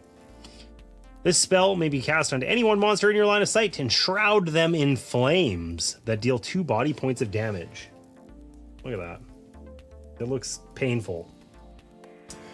The target rolls 2 movement dice. For each roll result of 5 or 6, the damage is reduced by 1. Ah, okay. So they're trying to, like, you know, stop, drop, and roll and put the flames out, I guess. Courage. This looks like Carl, the courageous earthy elf. Can cast it on anyone in your line of sight. They roll 2 additional attack dice. That's pretty cool. Fire of Wrath. 1 monster in your line of sight. Singe them with fire. 1 body point of damage. This is like a less good version of the Ball of Flame. We're just lightly, you know, flambeing rather than totally destroying them with fire, right? Then we've got Sleep. Any monster in line of sight, they fall into a deep slumber. Okay. Veil of Mist. They can move unseen and move through squares with monsters on them. That could be situationally extremely useful. And Water of Healing. Okay, I think that's like a fountain or something in the picture there. Up to 4 lost body points, not exceeding their total. That's our whole wizard's health, but he's probably not going to do that if he's dead. Okay, so we could cast a spell, right? Maybe let's take pity. Let's cast Swift Wind. We'll both assert dominance by walking slightly further, slightly beyond how far our dwarf could run. Buddy ran as best as he could, and we ran slightly further, and then we're gonna, you know, further kind of throw shade by casting Swift Wind to help him along a little next time, make him a little faster, right? So let's try that out. So over here in the app, which still doesn't look terrible, nice, we're gonna cast a spell. This is an air spell. And it's Swift Wind. Follow card instructions. Okay. So I think we just get to know. This spell may be cast once per quest. Some of those things are like status modifiers that are tracked in the app. I guess this one isn't. So we're just going to have to remember. Maybe I'll put this on Buddy here so that we don't forget that he can move twice as far next time. Okay, and then our turn is over. We've done... everyone moved and then took an action with the exception of Buddy. He only moved. There weren't very... I mean, I guess he did search for hidden doors. Unsurprisingly, there wasn't anything exciting in the very first corridor. But he tried. He tried his best. And for that, we're happy. So we're going to end our turn in the app. And that means it is Zargon's turn. Or we're going to press yes, and it's just going to do nothing. Okay, no, I don't want to end the wizard's turn. That was weird. We'll call that a bug. We'll call that a bug. We're going to go to Zargon's turn, activate. This is going to tell us what to do with the monsters here. So, the first goblin is going to run forward. Okay. And then presumably he's going to attack. Okay, so this is where it shows us what happens in the app, right? So he attacks. We get to roll our defend dice. Okay, so our elf Carl has 2 defend dice. We get to roll 2 of these dice, and any of the white shield icons, that guy right there, is going to block a hit. So, whoa, let's put them in the dice tower. What do we get? We absolutely failed to block anything at all. Classic James roll right there. So, we take 1 damage. That sucks. We started with 6. I don't know how to use this effectively to kind of track what we have. We have this grid here, and we're gonna say we started with 6, and we're just gonna mark off that we've lost 1. And is that an effective way of using that? Skill issue. Absolutely. You know it. Okay. All right, so our next goblin is going to move over to here. Okay, he's going to hang out. And that's it. That's all that happened on Zargon's turn. Now, if we had opened this door, I think a lot more, there's probably spicy stuff on the other side of that. Okay, so I don't know if we have a way of indicating that we want to open that within the app without... Oh, yes, I can just click on it. So, was that a Krill issue? No, it was not. It's a disaster.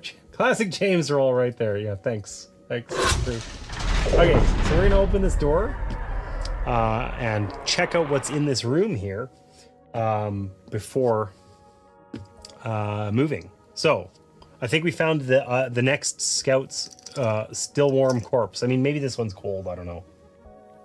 Okay. Let me know if the app sounds are too loud. I literally cannot hear them. So, if they're still too loud, let me know.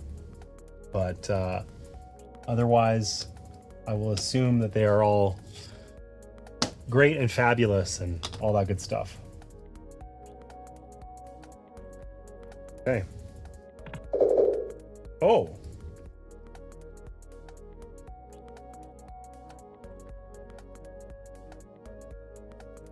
So, we got another good friend of ours here. Nah, they're good. We're supportive. Totally, it's true. It's true. Absolutely. So it looks like we found an orc in this room. Okay, so the orc is a little less swift than the goblins, but substantially more competent and scarier. 3 attack dice, 2 defense dice. Still only 1 body point, so relatively easy to kind of put down, but nonetheless, a little scarier. Oh, I'm grabbing their... Are there lady orcs as well? I don't know. I grabbed the wrong mini there. Anyways, there's an orc over here and another goblin. The body of a slain scout lies motionless on the stone floor. Okay, so we're back to kind of the same scenario as we had before here. Barbara, but more ugly. Wow, okay. So we cracked open this door. We can still move our friend Barbara. Opening a door doesn't cost an action or anything like that. So we could move in here and we could attack, you know, if we wanted. If we were feeling zesty, we could do that. We could just fight that orc. I mean, Barbara's our strongest hero in terms of attacking, right? So...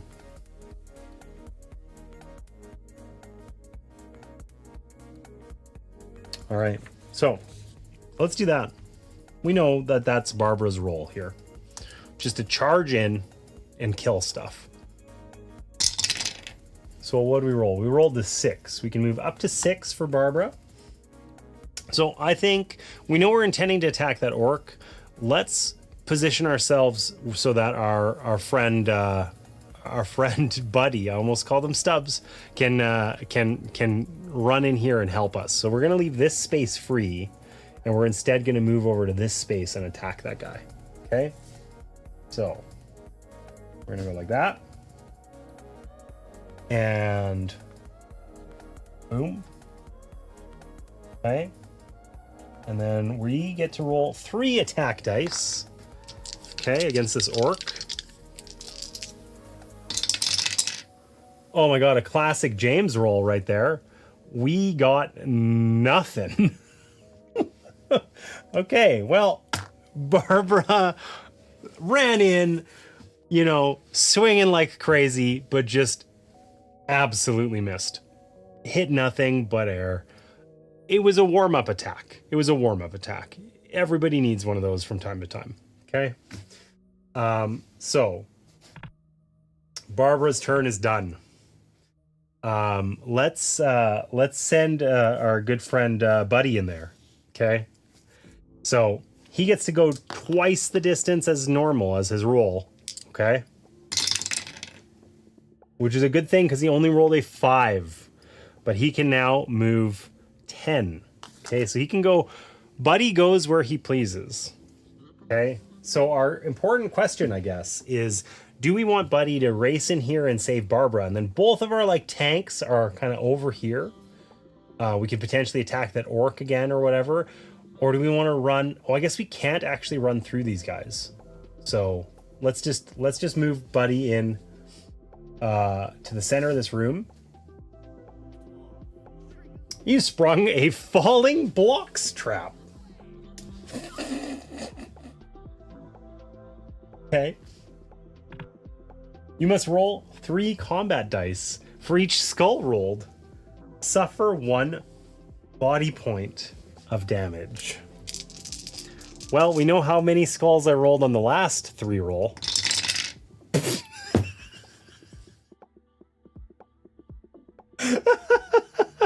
Okay, so Buddy ran in there. He starts with 7, thankfully, because he just took 3 points of damage. Whoopsie doodles. Okay, I don't know what the falling trap tile is supposed to look like. I have no idea. I don't feel like any of these... We're just going to pick this rubbly one, and we're going to put that underneath our friend Buddy here in the center of the room. Okay. Wow. That was a bit of a fail. Have to select a destination space. Falling block is now a permanent block in the game. Your decision is critical as you could become trapped forever or cut off from the rest of the heroes. Okay, so if we pick this leftmost space, then we can never... Okay, we're just gonna pick this one. Okay, I don't want to move there though. Oh, okay. I see. It's where we're going, not where the falling block thing is going. So we're actually over here now. Does that end our movement? Are we over when, like, we've triggered a trap? Is that it? Are we done now? I don't know. Let's see if it... I printed a little reference here to traps.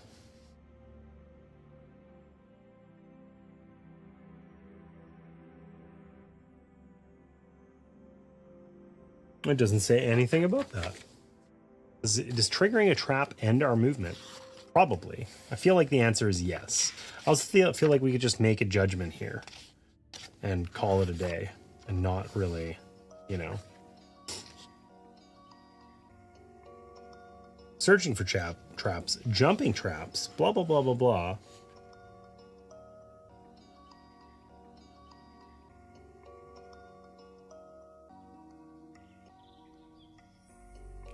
Their turn immediately ends.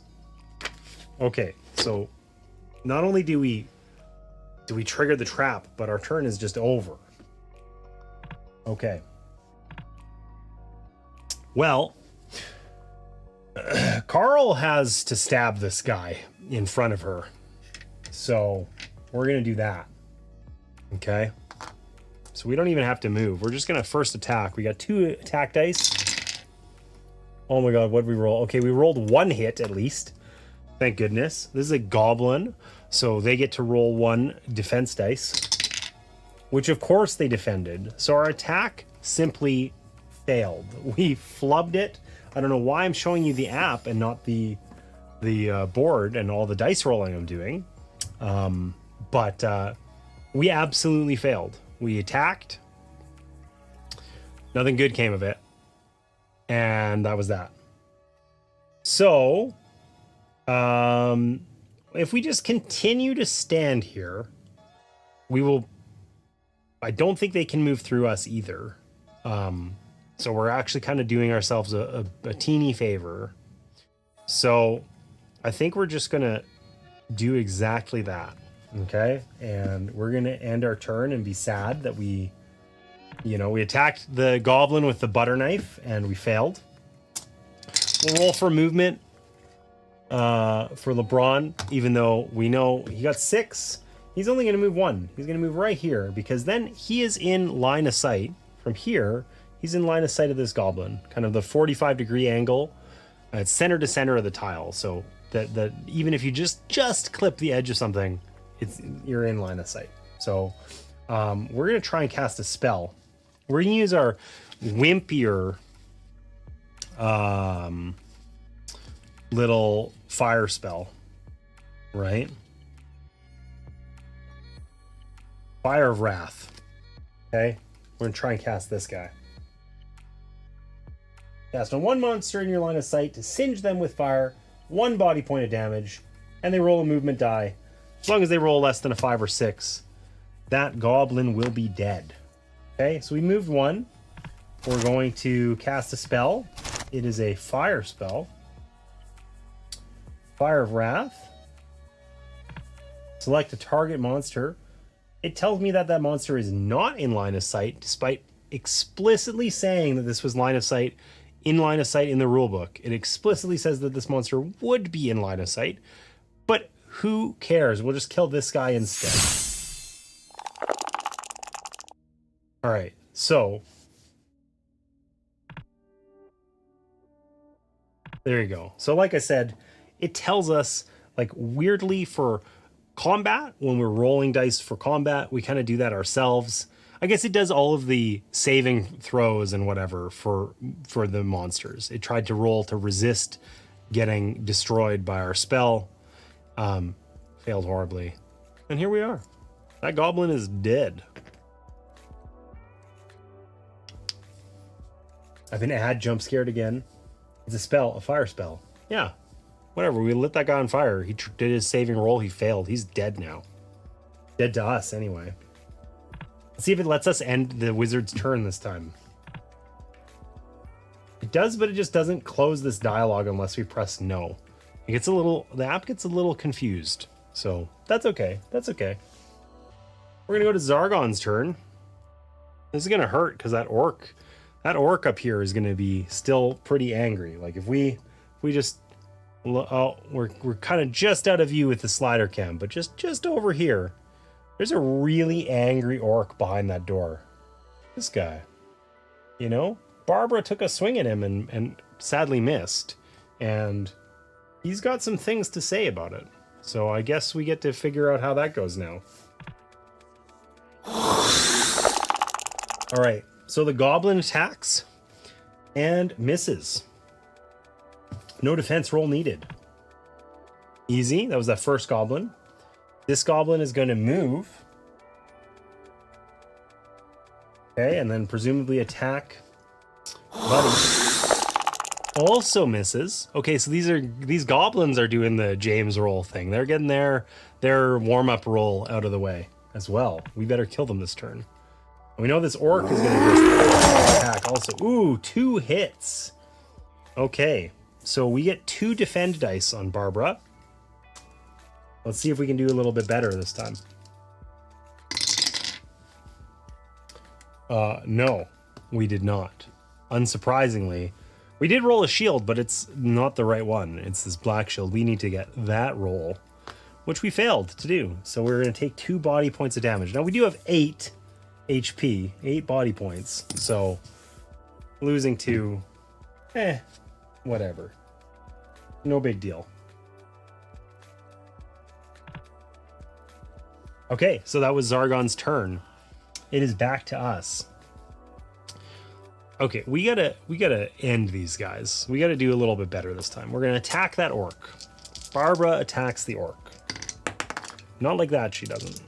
He doesn't. I don't know. They don't. Okay, we got 2. We got 2 hits.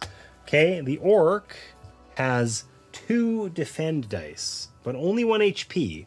So as long as they don't block both of these hits, we are good.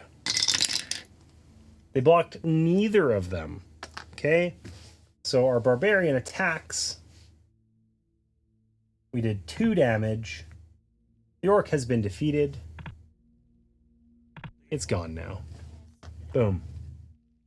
All right, 1 orc dead. Now we could still move.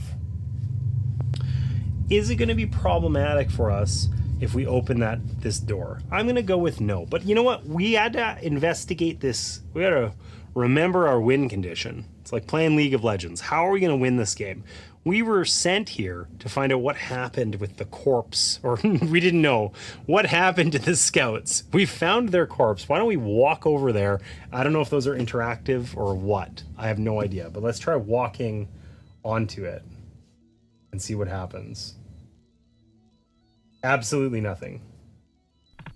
Our actions are okay. Whatever. We'll figure that out later. Okay, we're gonna end our turn right there. We're on top of the dude's corpse. Sorry, buddy. I thought we could maybe investigate or something if we walked over there. I was wrong. So. Seems like a simpler Mansions of Madness. Yeah, totally. I mean, the app, honestly, so the app in this game is like just a companion app. It's not intended to be an app-driven game. Normally, there would just be a GM player who would be doing all this stuff. And in the quest book here, like it shows you where those traps are and that sort of thing, right? So the Zargon player knows the layout and just reveals it for the players, you know, as they whatever encounter the map. But of course, for solo play, I can't keep a secret from myself. If I read the quest book, then I know where all the things are. Like I would have known that there was a trap in the center of the room there, right? So the app makes it really effective for kind of managing that. And yeah, it's still like an 80s game system though. You move, you attack, you search for stuff, we're playing like fast and loose right now. We're not making any effort to search for traps or anything like that. We're just running at stuff. Maybe we'll have to improvise and do a little bit better on that next time, you know? But for now, whatever. All right. The dwarf's turn. Likewise, we're going to attack. We get 2 attack dice here. We rolled 2 hits. So the goblin gets to roll a defend die, fails to defend anyway, and could have only defended one of those hits. So they are dead. Hydrate or dihydrate. Okay. Good call. All right. That goblin is removed. I don't feel like moving to that door. We can just move over to this remaining door. Oh man, I got the slider cam. It's like almost positioned in a useful way, and instead is this. I don't want to see this part of the board. I want to see this part of the board. Anyways, this one remaining door right back here, which you can't see. You can see the one on the other side of the map, unfortunately. I don't feel like going and opening it right now at the end of our turn when we have no actions is going to actually be useful for us. So we're just going to, we'll move through there next time. We're just going to end the dwarves' turn. We're going to, I feel like this is also like a suboptimal split up of our characters. Maybe we send the dwarf over this way. Let's do that. Okay, so let's roll for movement, because who knows, we might get snake eyes here. We got a 7. Okay. He just had his little warm-up run. We can move through characters, but in this case, we're just going to stay where we're at.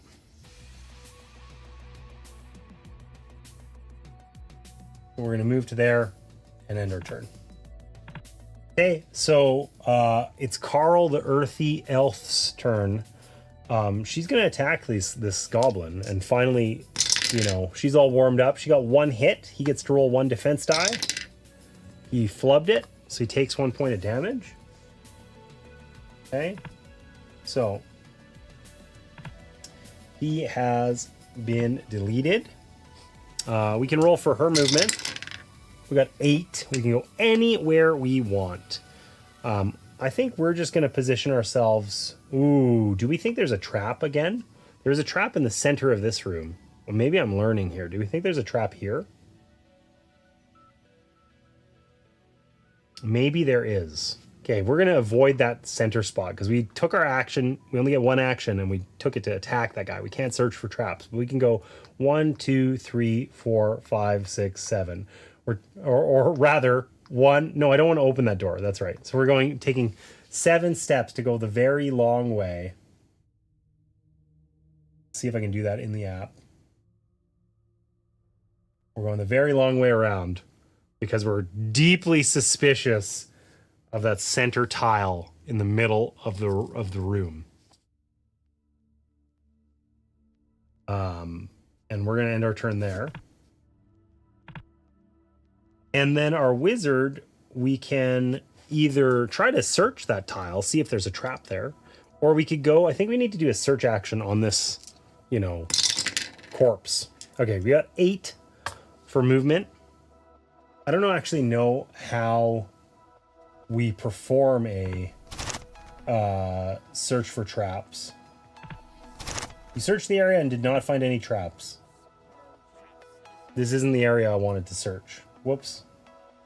I think I have to move to there and then search for traps. We'll try it.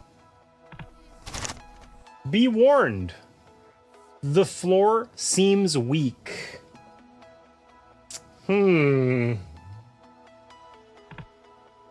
Okay, so we're not going to go there. We are well aware that this is a bad spot, and we're just happy with how life is right now. So I don't think there's anything for Zargon to do necessarily. Yeah, Zargon's turn was just nothing happens because we've eradicated all of the monsters, and we're just sort of chilling here. In a happy place, right? Did you hydrate? You watched me do it. Look. You said hydrate or dihydrate, and I took a big big glug. There you go. All right. So, let's get our wizard here. Start with him. Okay, he's at 7. We're gonna try to move, not going on that trap tile. Okay, and then we're gonna see if we do a search for treasure. I don't know if that works, or I don't know if we just found treasure in the room or if we are picking up that body or what. I don't know. Draw a treasure card and follow its instructions. Track treasure on your hero's character sheet. Okay, so we kicked the scout's corpse to the side and we found a hazard. Awesome. I'm so good at this game. Was that a tripwire? An arrow suddenly flies from the wall, striking you. You realize this is why the back of the scout's corpse was filled with arrows. You lose 1 body point. Your turn immediately ends. Okay. We suck. All right. Wizard loses a body point. He only has 4, so that's a quarter of his health. Gone. But thankfully, he had already moved and done his action. Whatever. Maybe we don't have to actually do anything with their corpses. We just had to identify where they were. I don't know. I mean, it didn't really say. I don't know if it's going to tell us.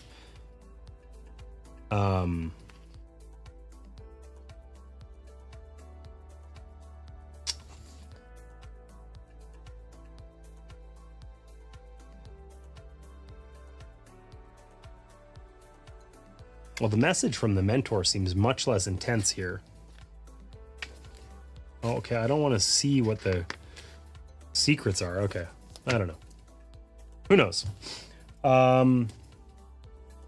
Okay, so I don't think searching was actually helpful. And I think that we wanted to switch up who was going where. So let's have our dwarf take their turn. See how far they can move.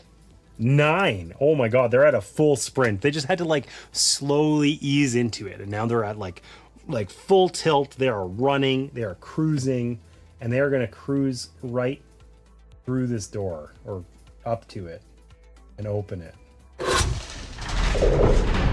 Okay, so we've got a table and another door. Perhaps some monsters as well. I don't know.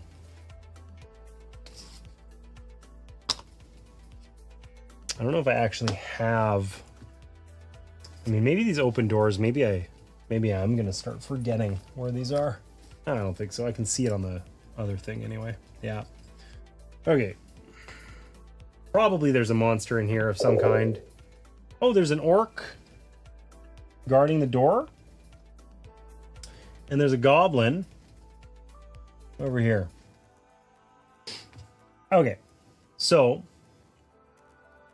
let's complete our movement.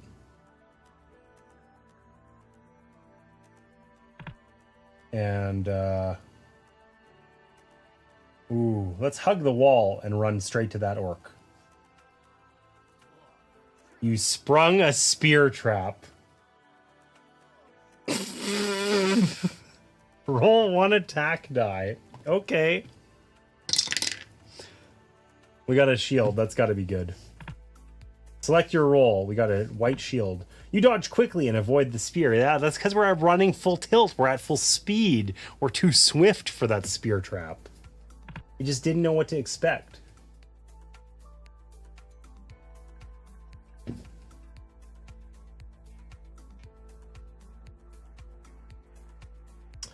Okay, we made it.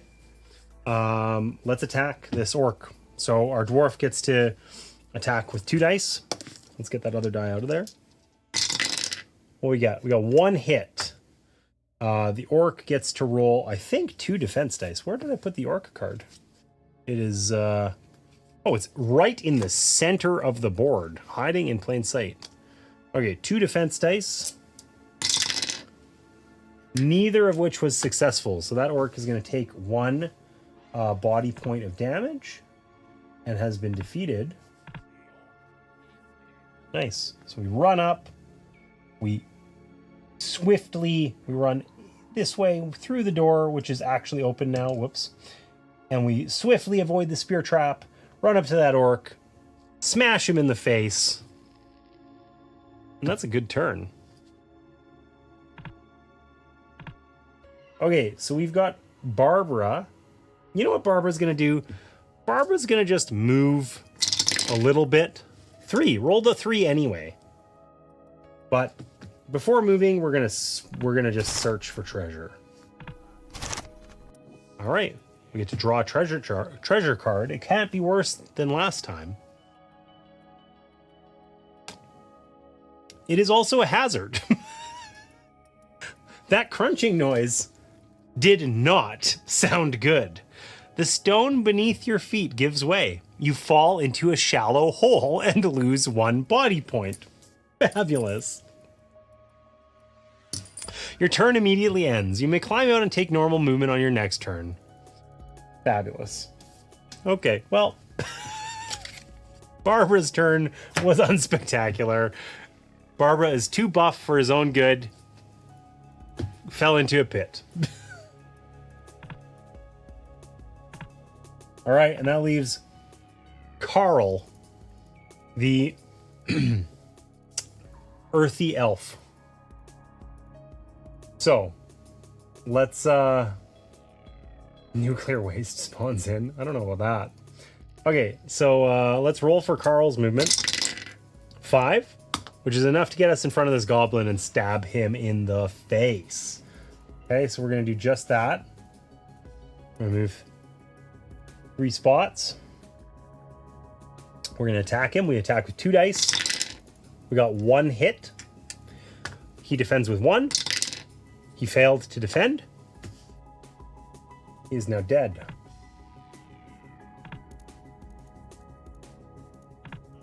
Boom. That's how it's done. Okay, we are done our turn. And that means it's Zargon's turn. But once again, there's nothing exciting going on for Zargon. Now, we have a problem here where Barbara's kind of on their own up here, right? Everybody else, we can always send the sorcerer, LeBron James, fabled sorcerer. But we did, they're far away. That is a hike back, right? So why don't we just let's see what's happening over here. We'll do that first. Let's start with Buddy. Good old Buddy. Whoa. We rolled 10. Oh my god, he is running at full speed. Full tilt. Okay. So we're gonna start by opening this door. See what we find. A corridor. Okay, so we have found here, I was very confused there for a second. This just means we can see kind of out into that corridor here. Oh, you know what? I just had an idea. I can point to it here. Oh, that's hard to do. We can see into this corridor. Also, when I visualized how that would work, my hand was a lot smaller. That was I did not like that at all. I'm not doing that again. Okay, so we can see out into that corridor, which we will run out into. And what we discover from here is that this hallway is blocked, and there is another door here. So there's another room for us to go into. And we can kind of see around this corridor, but we're not sure what's there. So I don't think we want to get super split up here, but do we think that this loops around over to these guys? Maybe it does. Why don't we leave that door for now, and we'll complete our movement by coming around the corner here. Does that count as moving twice? I don't think so. No.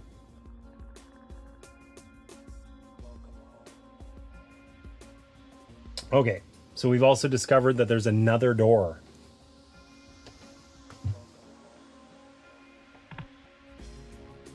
And I think we can peek around the corner with the rest of our movement. And we can see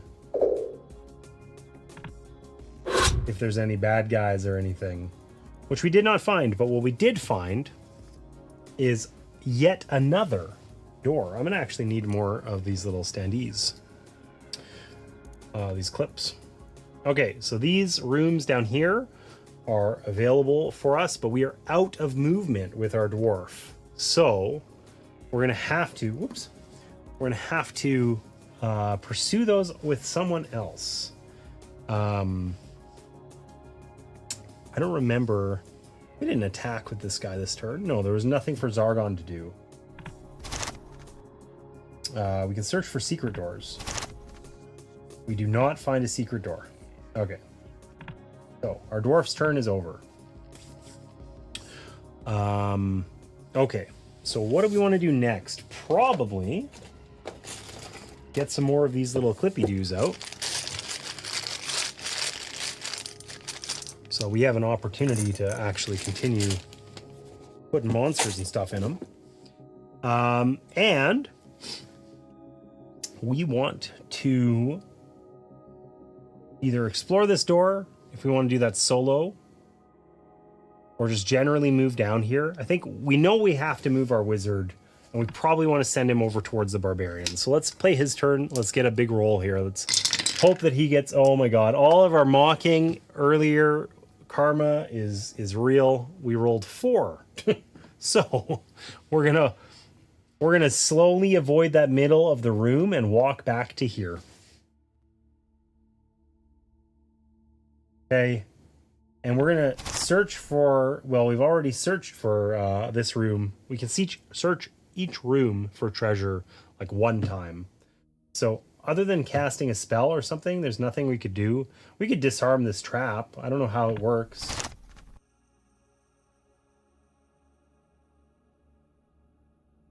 You know what? Let's just not do that. We know where the trap is. We don't need to disarm it. Nothing bad is going to happen from us just avoiding that spot, right? So, okay, let's use Carl, the earthy elf. And let's get her to search for treasure. We haven't searched for treasure in here. Boom, draw a treasure card. Surely this one can't also be a hazard. I'm pretty sure I shuffled this deck. Gold. What luck! While skimming your hand along the wall, you find a loose stone. Behind it, you find a small leather pouch containing 25 gold coins. Record the money on your character sheet. Do not return this card to the treasure deck. Okay, so we can only find the gold once, but we found 25 gold. Nice. Nice.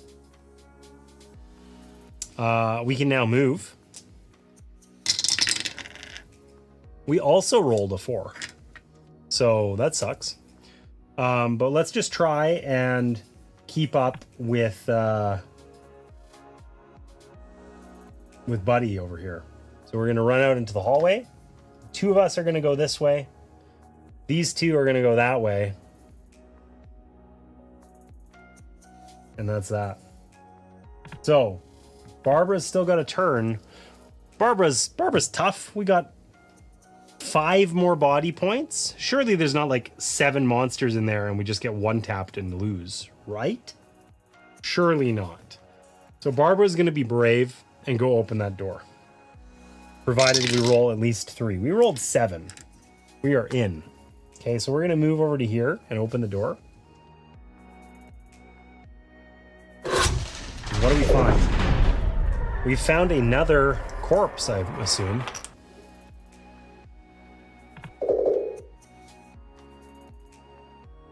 A fireplace? What is that? A hearth? I don't know.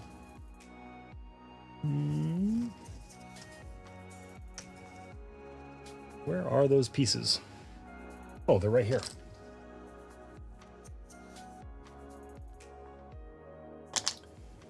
All right. And unsurprisingly, another door.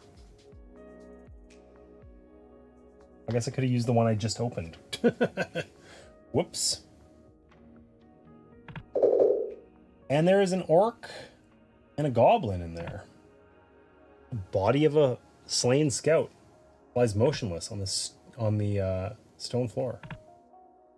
Okay, so we got a goblin down here, and once again we got this big tough orc guarding the door. Now we've used 3 of our 7 movement, so we couldn't get down to that orc. We would need another 6, which we don't have, but we could go kill this goblin, right?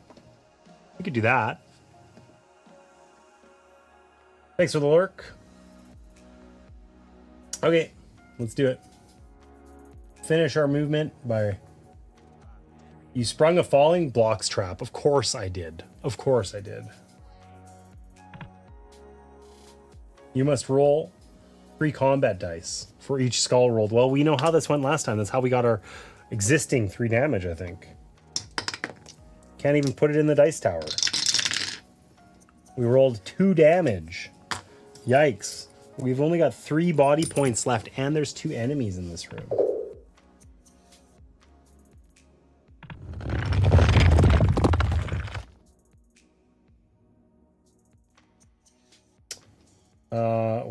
Well, we're gonna go over to this side. Okay, and that ends our turn. So we ran here, falling blocks crumbled all over us. We are as sad as can be, and our turn is over. We do not have a lot of health, and we're probably gonna end up dead, like we discussed previously, as the impossibility that would never happen. All right, it's Zargon's turn. What's Zargon gonna do? The orc is going to run up and punch us in the face. Who'da thunk it?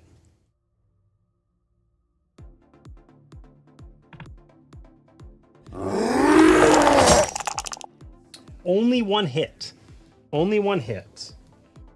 Okay, so that's a saving grace here. We get to roll 2 defense dice, and we got 1 success. So we will in fact not take any damage. Now the goblin is probably going to also run over and kill us. Yes, he is. Unsurprisingly, he's going to go 1-2 and attack us. Man, I got to fix this camera. Oh, we're slowly coming into view. Over here. Ugh. Slowly. All right. What's the goblin going to do? Oh, 2 hits. That feisty little bastard. That little rat bastard. Okay, so we get to roll our 2 defense dice. And both of those are hits. Yikes, we have 1 HP left. That's suboptimal, I'm gonna say. Okay, and it's now our barbarian's turn. So the biggest problem we have is that our nearest help for the barbarian, I mean, it looks like we can probably, you know, go this way, but we're not sprinting that in 1 turn. And I don't think this guy's sprinting over there in 1 turn either. Maybe he can get into line of sight though. So let's start with LeBron James here. He's got to make a heroic run. He rolled a 9. Not bad. Not bad. Probably not good enough, but not bad.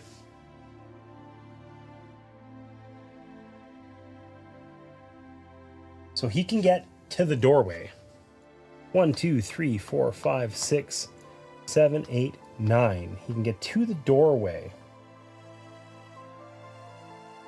Is this guy in line of sight? I would say no. No, probably not. But maybe he can cast a spell on the orc. Let's see. We try and cast a spell.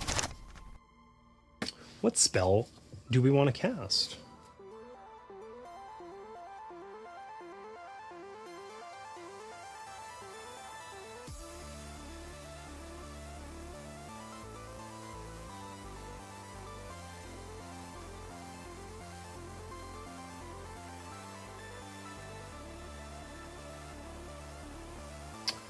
Well, we can't heal or generally buff. We could just cast Tempest and make the orc miss its next turn, and then we could kill the goblin instead. Let's try that. All right, we're going to cast Tempest. That is a air spell.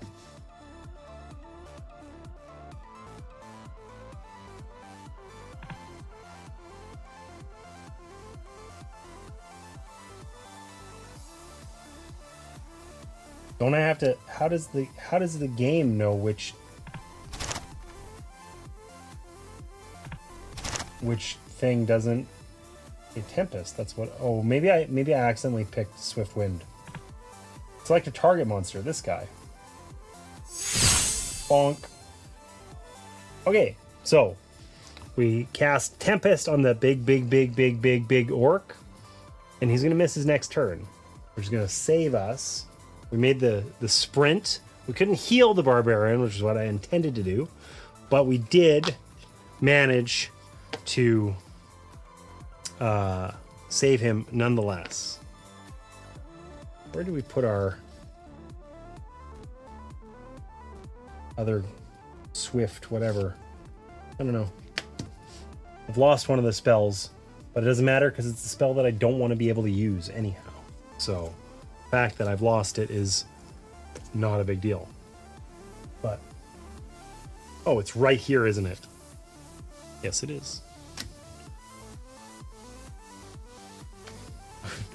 I like that. Interstellar Gecko is back from pronoun possessive lowers lurk. Okay, so obviously the bot is messed up.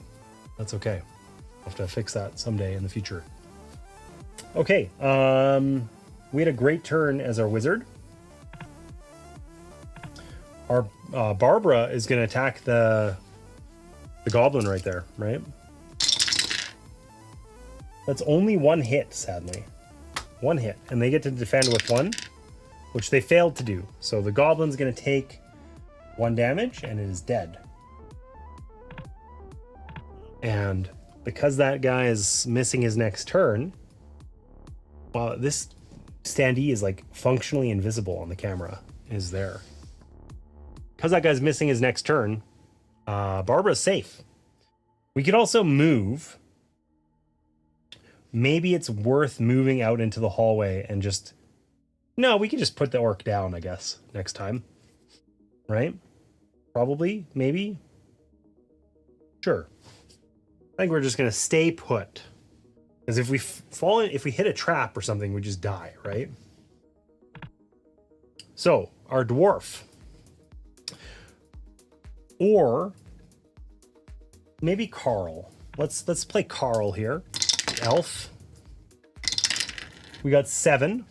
So we're going to move here and open this door. We're going to backtrack a little bit. See what's in this room. There's a shelf on the far wall. Oh, there's 2 orcs in there. Well, that sucks. We don't care for that at all. I thought the dwarf was named Stubbs. No, he's Buddy. We just call him Stubbs because he's got short legs. It's a term of endearment. Okay? A chilling horn pierces the air. You tense as the doors throughout the ruins burst open and the halls are filled with the battle cries of goblins and orcs. Oh, I don't like this at all. Okay, so it says we're going to put a door over here. Opposite that other one. Oh, it's an open door is what it is. Okay. And there's an orc and a goblin in there. Do you even have enough orc figures? I don't know. Okay, well, we got problems. Remember how we were like really okay with just this guy missing his turn and everything being all right because he was going to just be fine with 1 HP? I have a feeling this guy's going to have something to say about it, but we'll see.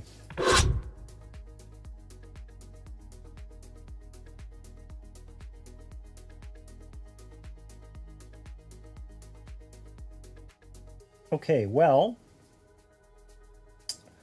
I think we still go kill these guys. You know what? Maybe it's time now to finally review the spells that we can cast.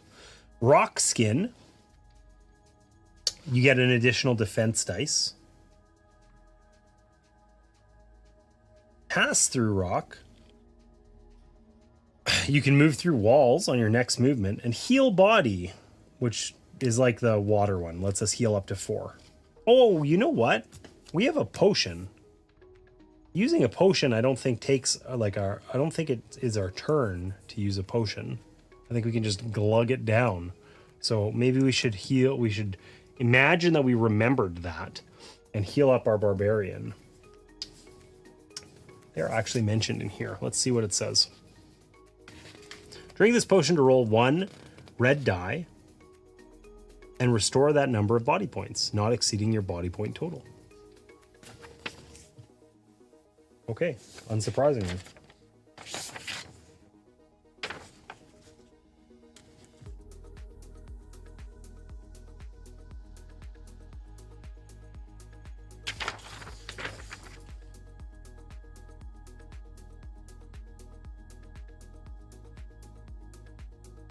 Yeah, actions are not included in there. So let's just imagine we remembered that. We're gonna retcon that, and we're gonna say that we remembered that our barbarian has a potion. You know, we'll reconcile that after we finish this turn. Carl is here, opened the door, and can charge in there and kill one of these orcs. Surely. Oh, I put them in the wrong place. They're actually here and here. I don't like that at all. What did we have with 7 movement?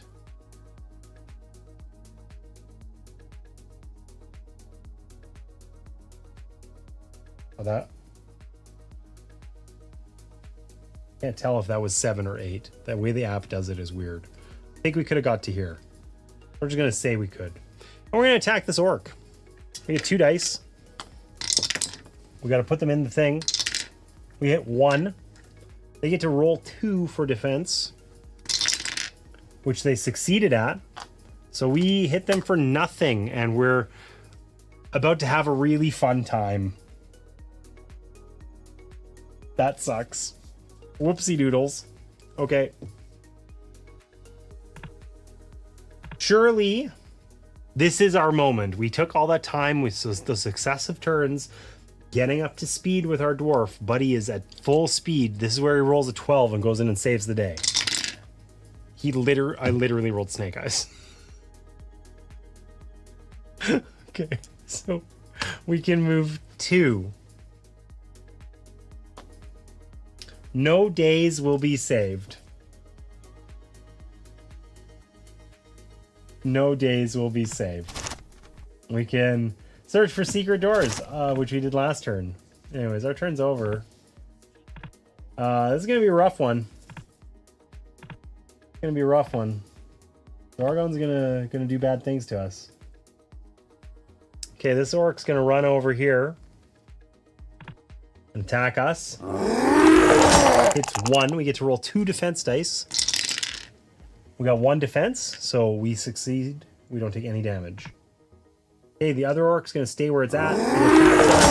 1 hit again. We once again successfully rolled a defense. So we actually took no damage from those 2 orcs. And I don't think these guys can open doors, actually. So this goblin is gonna sprint way along here towards our dwarf. And likewise, our orc is going to sprint, but not quite as far because he can only move 8. And overall, these guys made it from this room down to here. We're kind of distracting them. They didn't kill our barbarian, which I forgot to actually do the potion thing. So let's imagine I'd remembered that. So I think it's 1 red die. I mean, we could just do it now, and it would be fair. Roll 1 red die and just restore that number of body points. So we'll use up our potion. We got 6. Bam. Okay. So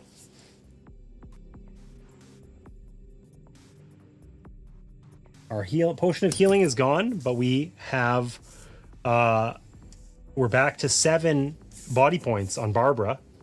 It's pretty good. So let's have Barbara attack. Let's put this orc down. 1, 2, 3. We got 1 hit. The orc gets to roll 2. No defenses. So we're going to hit this orc for 1, and it's going to be dead. Boom. See ya, nerd? Okay, so Barbara can move now. Let's roll for movement. Because we acted first. We got 9. Okay, let's position Barbara so that Barbara's over here and can tank some of this. Because otherwise we're just going to end up... Carl's going to be dead. So... we're going to run straight out that door.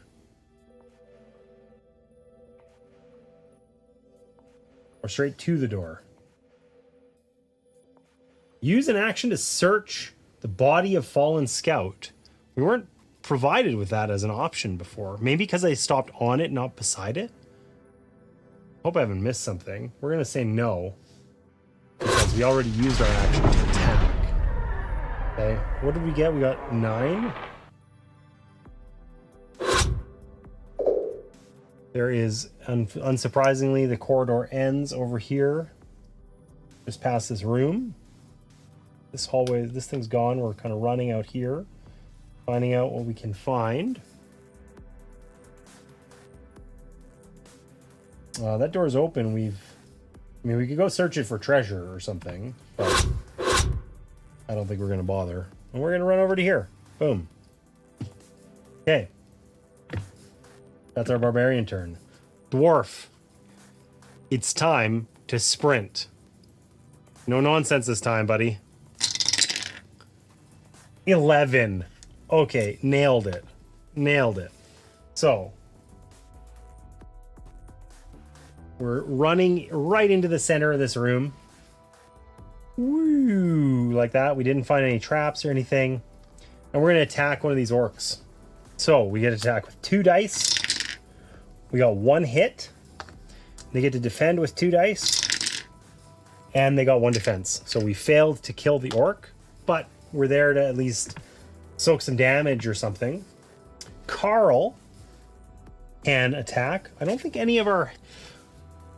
yeah, unless we run away. None of these are particularly useful abilities for us. So we're going to try attack with Carl. We got 2 hits.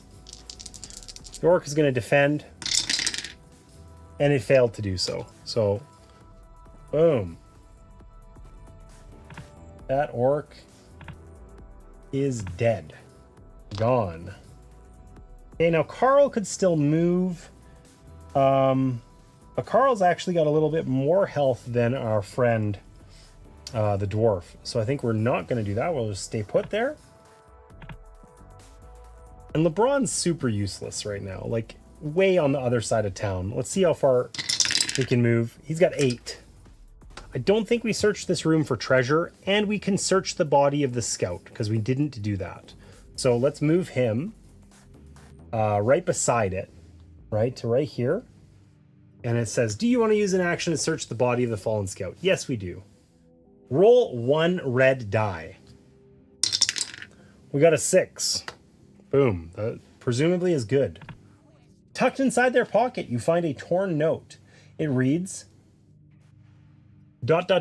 is a traitor and seeks the night egg.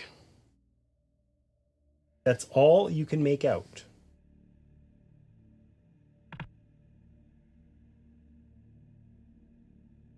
So somebody's a traitor and seeks the night egg, but we don't know who. And I removed that tile from the board, which leads me to believe that we didn't actually... we needed to stop beside rather than on these in order to maybe... I mean, it wouldn't have let us move on to them. Anyways, yeah. Whoops. Anyhow, that's the end of our turn. What's Zargon got for us? These guys are going to do something mean, and so's that guy. Oh, whoops. I pressed no. Activate Zargon's turn. Search. Why is the compliment so expensive? Because otherwise I'd have to be doling out compliments all the time. Okay, this orc got 1 attack die. Or 1 attack. I think it was it doesn't let me see the map. I looked away in a very non-timely one. I think it's this orc. We're going to roll our defense dice. We got 1 defense die anyway, so we take no damage. We've been quite lucky that way. Okay, this goblin is going to conveniently move through the other guy and attack.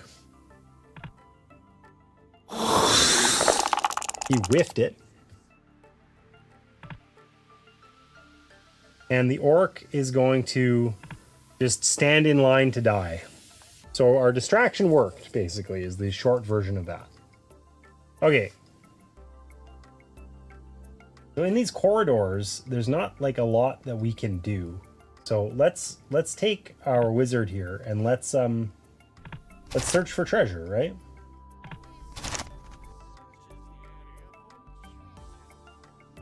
If you forego your search for treasure, you may instead rest and recover 1 body point.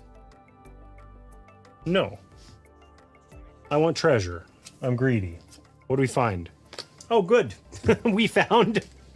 Instead of having a nice calm rest by the fire, we found a wandering monster.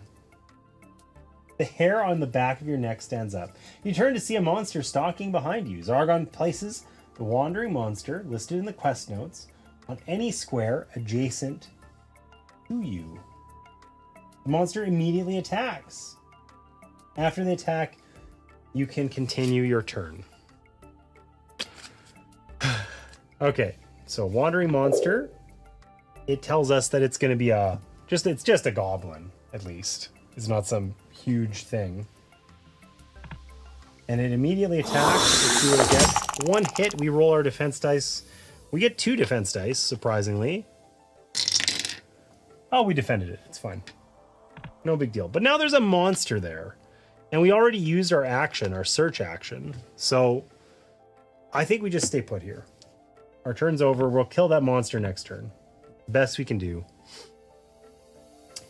We could have moved and then had our barbarian come get it or something, but no.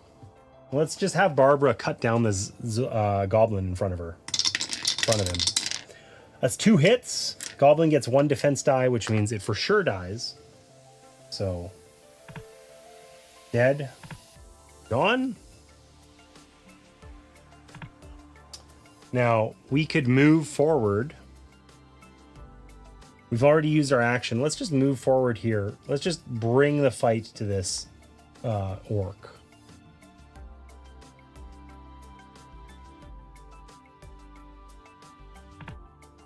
What do you think of the game so far? I'm having fun. I mean, so what I think of the game so far is this is fun. The app totally works. It's a bit disruptive because it manages like a little bit more than I wish it did almost. I don't know how to describe that other than just exactly kind of how I did there. It feels like the app is just like a little, like, I wish I somehow spent a little less time in the app. That'd be cool. Or like if it was as simple as I got to do all rolls, right? Like right now it's set up so the app rolls the hit dice for the monsters and their saving dice when you attack them or whatever, or when you cast a spell or whatever. And I wish that wasn't the case because it just feels like essentially you could play this game in the app with a set of the dice. That's it, right? But that wouldn't be a super satisfying experience. So I don't know. But I'm enjoying it. All right, we're going to take our dwarf's turn. We're going to attack. We got 1 hit. That rolls 2 defense dice. He failed, so that orc is dead. We're bringing the fight to these orcs.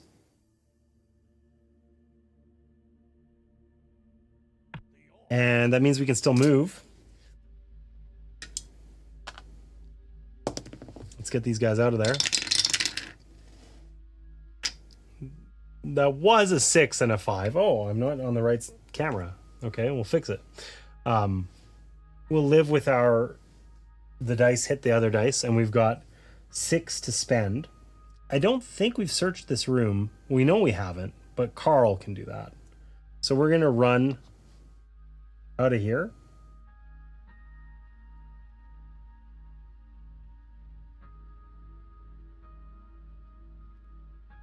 Okay, so we're going to... Oh, I see. Okay, so we're going to go 1, 2, 3, 4, 5, 6. And our dwarf is done. And then Carl's all we got left. So Carl can search for treasure. A secret compartment in the cupboard contains more treasure. Draw 2 treasure cards and resolve them in the order drawn. All right. We found a hazard. Was that a tripwire? An arrow suddenly flies from the wall, striking you. Boom.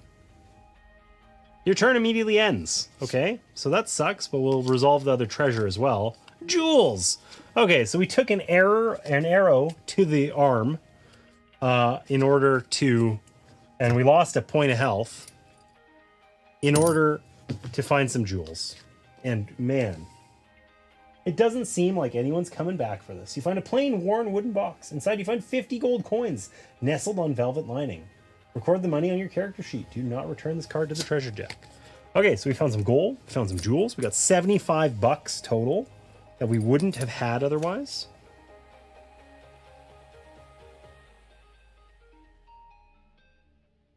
Mistaking. Why are you spelling it that way? It's making me irrationally angry. All right, but unfortunately our turn is over. Select the number of wandering monster cards you drew. 0. But our turn is over because of the trap, the hazard. And that means it is Zargon's turn. The goblin attacks but misses this guy. Sucks to suck, goblin. Okay, and this orc is going to attack us. Oh, 2 hits. Okay, we get to roll 2 defend dice with with Barbara, though. We rolled nothing. We don't believe in defending. So... that is 2 damage.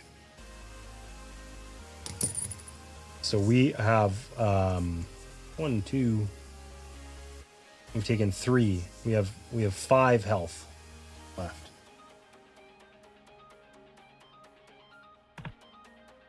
Okay, Barbara's angry. Barbara is going to wind up and end this orc. Barbara got 1 hit. Okay. But it was not blocked, which is enough to do the job. A win's a win. Stabbed him in the toe, he bled out. We're happy. We take those. Okay, so I think we're going to send Barbara back to this room to search for treasure. Or hidden doors, maybe. We haven't done that. 4. Just enough to get in the door, basically.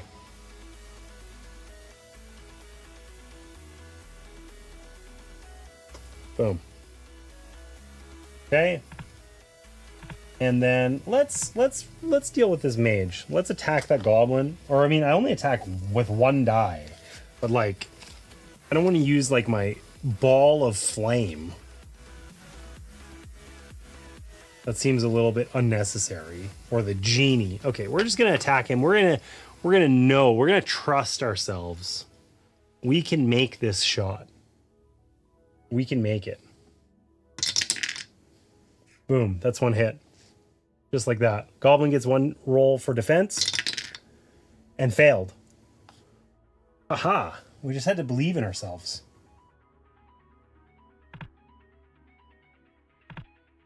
Boom. That goblin is now dead. Okay. So we got these doors down here to activate or open. Oh, whoops. And our wizard's turn. Oh, wait. He can move still. Should we send him back to look at the bodies? Or are we worried we're going to find some big mega monster down here and we need his help? Somebody's got to go look at those bodies, right? Let's see how he rolls. If he gets a huge roll, we'll send him back to investigate this body. He got a 6. That is not huge. Whatever, we're going to send him back anyway. Okay. Now we'll end his turn. All right. Our dwarf. Buddy, it's time. Oh, he rolled a 10. Let's go. He's going to move and open this door. What do we find behind door number 1? A big empty room with another dead dude in it.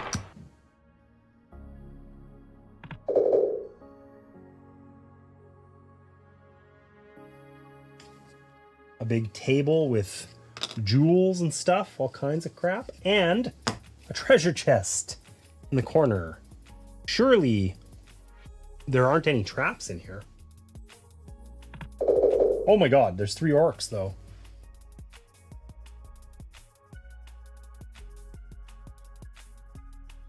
Okay. So that's problematic. I think we run in there, we get dead, you know? We've been pretty lucky with not getting killed by orcs and stuff so far. Oh, what is that guy? That's not an orc. I think that's one of these dudes. I don't know what they're called. I do believe that is a dread warrior. Okay, so we found some shit. That's not ideal.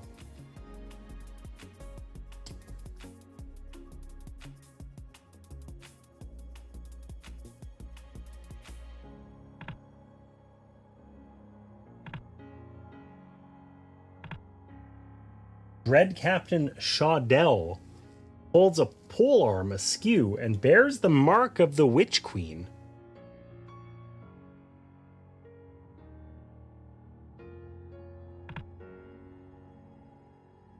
Okay. Well, that's not ideal. What was behind door number 1 was a little bit terrifying. So, I think walking in there is a bad idea. So the question is, do we run away over to here? Or do we just stand our ground so that they can't really get out, right? Because essentially we'll take one attack. They'll have to come fight us kind of where we stand, right?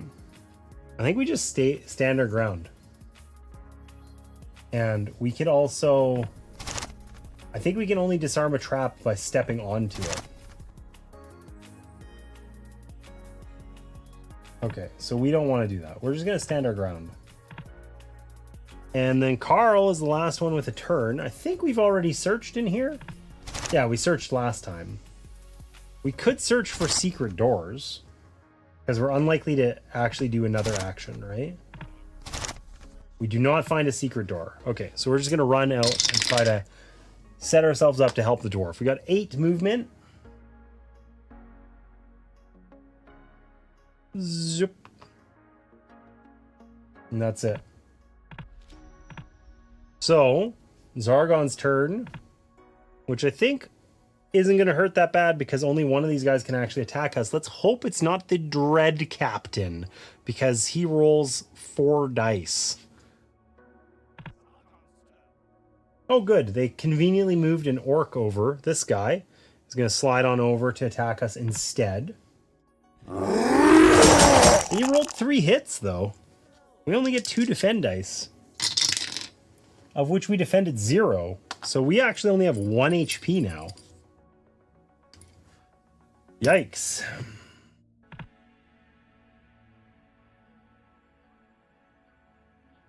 This orc's going to move onto the fallen scout's body. Seems unnecessary. The captain is going to move over to here. Okay, and it's back to our turn. So, maybe our barbarians stopping to, like, you know, search for secret doors and stuff. Maybe now's not really the time for that. And we can always, like, come back later. You know what I mean? I feel like the dwarf is going to die. So let's roll. Well, we're unlikely. I guess we can take an action anyway. Do we search for treasure or search for secret doors? Secret doors. We do not find a secret door. Lame. Okay, and we only rolled a 6. 1, 2, 3, 4, 5, 6.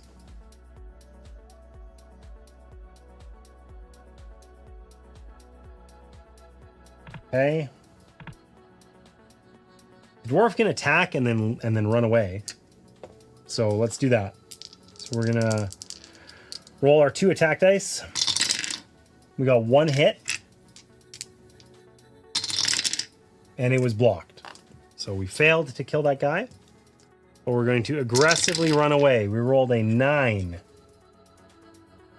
We can move through heroes, so we're gonna run this way. 3, 4, 5, 6, 7, 8, 9. We're gonna run, oh, even just to there. I don't know if we'll find something down in that hallway. No, we find that it's blocked.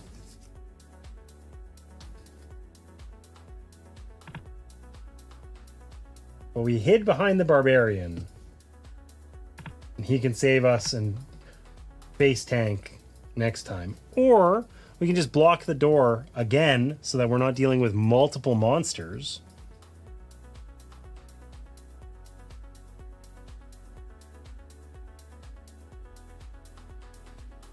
I think that's the correct play. Oh, you know what? I didn't roll dice first. Okay, whatever. She had 10 move. It's fine. Moved 5 and then attacks. I can attack for 2. Yeah. Let's just attack. Let's kill this orc. I got 2 hits. The orc rolls 2 defense dice. They both failed. That orc is dead. Boom. Okay. End of her turn. We're gonna roll for movement. We got 7. Does it make a difference? Oh, whatever. We're gonna go 1, 2, 3, 4, 5. We're gonna go get as close as possible to this thing and see if we can search it or not. Okay, yeah. So last time we moved on top of it, and that meant that we didn't get prompted to search. Whoops. Who knew? Let's use our turn. Roll. We rolled a 5. Find 40 gold coins. Okay. I wanted more to, like, solve the mystery, but gold's nice.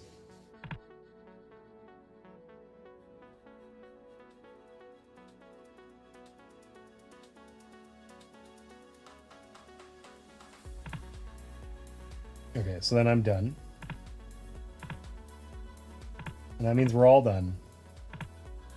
Is Zargon going to put the big bad in front of us? No, he does not. Thank you, Zargon, for not being that clever. 3 hits! Oh my god. Okay, we get 2 defense dice. Oh, we defended 2 of those hits, so we only take 1. Not bad. Those guys just hang out. We're body blocking the door. Seems cheesy, but we don't care. All right, Carl, you're going to attack first. 1 hit.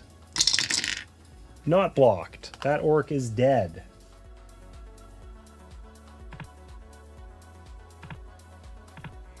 Boom. We're then going to speedily retreat. We got 6. I think we just...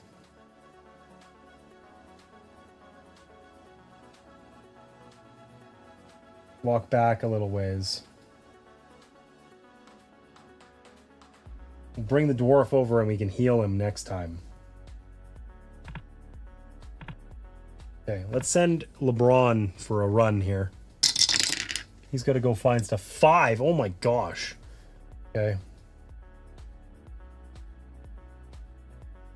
He's not making record time, that's for sure.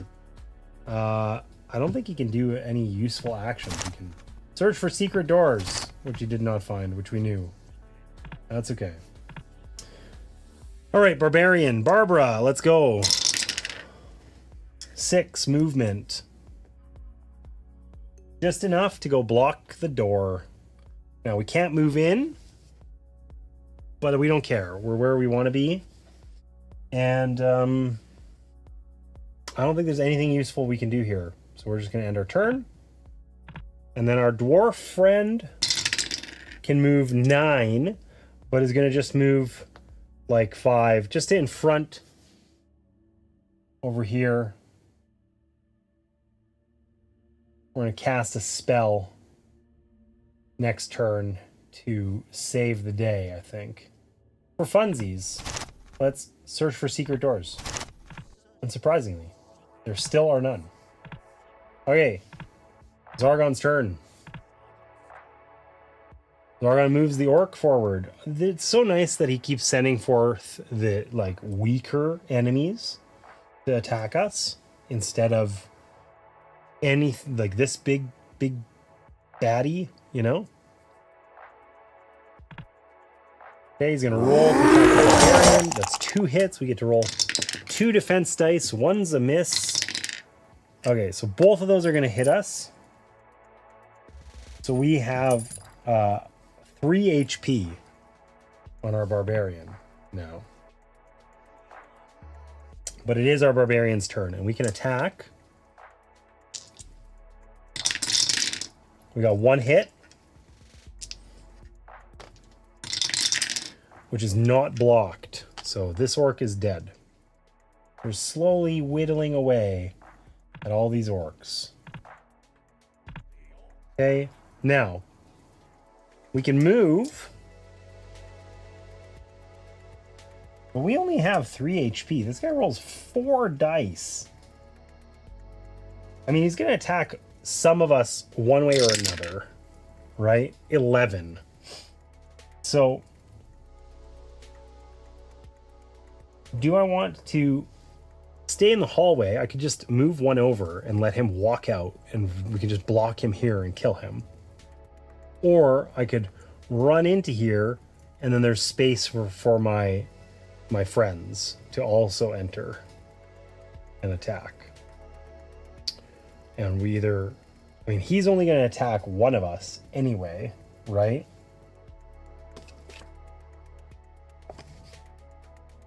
The question is, do I need all 3 of us to attack him? He's got 3 body points and defends with 4 dice. This is like a spell. This is where we need a spell. Like, bad. Which we don't have.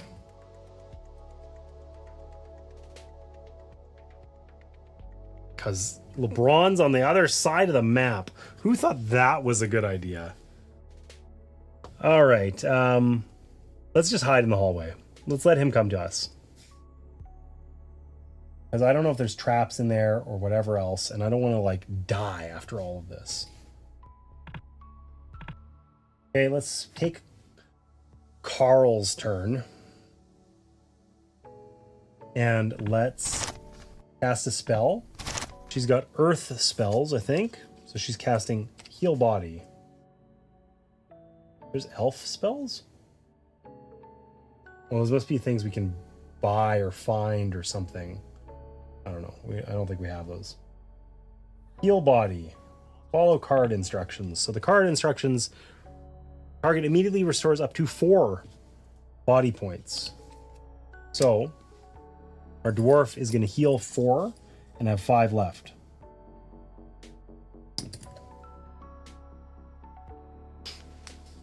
Beautiful. Now we can still move.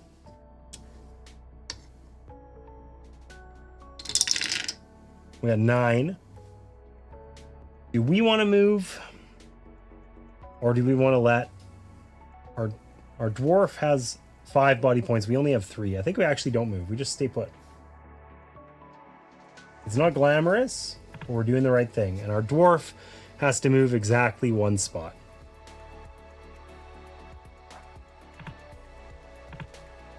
And then let's see.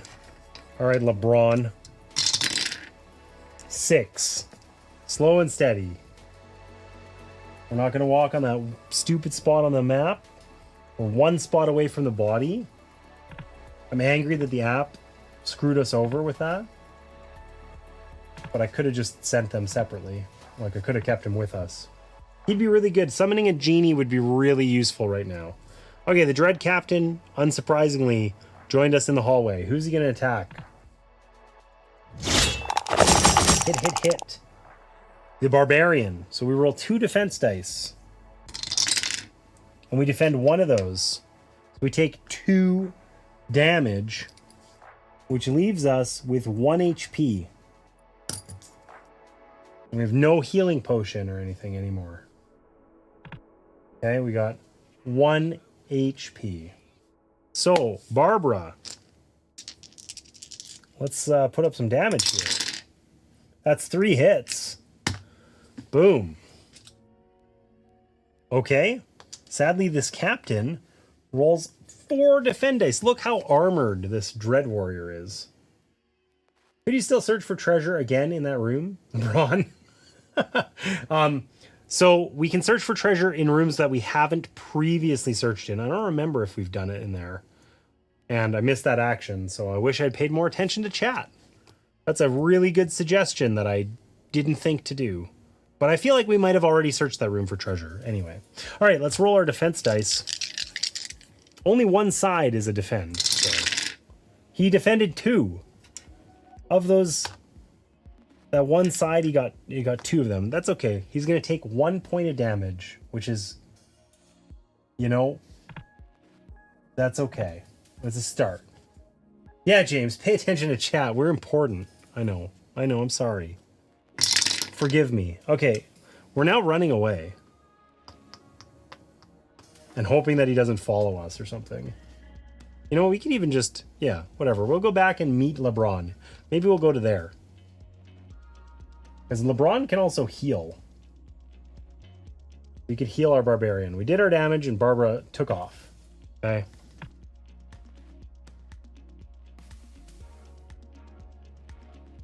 So, let's do LeBron's turn. This is going to be really lackluster. We could either abandon our, you know, search. Here, let's roll for movement. What do we get? We got 5, 10. Okay, so we'll come back and search this corpse when this captain is dead. It's probably the right thing to do, right? We can move through our Barbarian even. We can move 9 spots through our Barbarian. Whoop, like that. Okay, and then we can cast a spell. We can cast our healing spell, right? We have Water of Healing, where he heals 4 body points immediately. Okay? So, we'll cast that spell. We're being a team player here. What is this? This is a water spell. It's called Water of Healing, James. That's probably really obvious. Alright, it says follow the card instructions. So, the Barbarian heals 4. I'm having a really tough time noting how much. Should have just written down how many body points he has. He had 1, he now has 5. I'll do that. I don't know why I was tallying them. That was silly. Okay. Hopefully this guy doesn't just run over and punch LeBron in the face.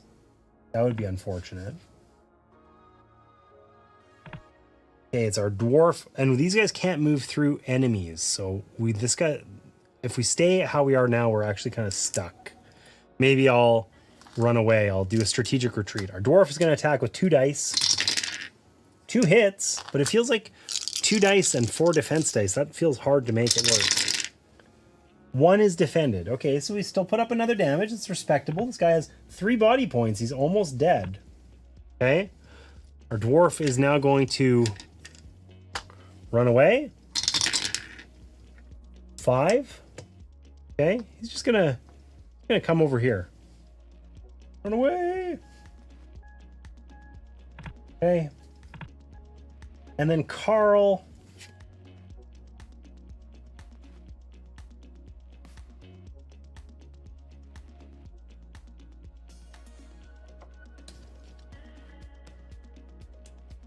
I feel like Carl should just stay put.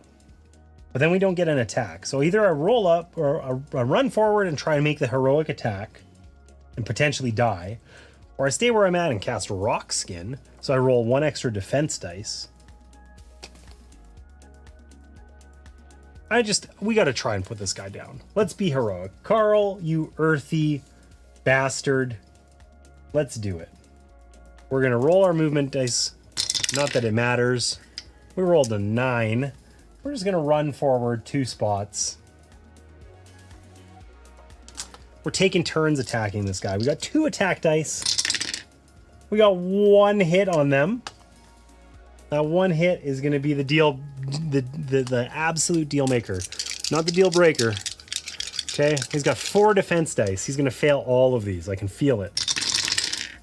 Oh, he actually did. Okay, so we did our 1 point of damage. Our heroic, Carl the heroic earthy elf ran up.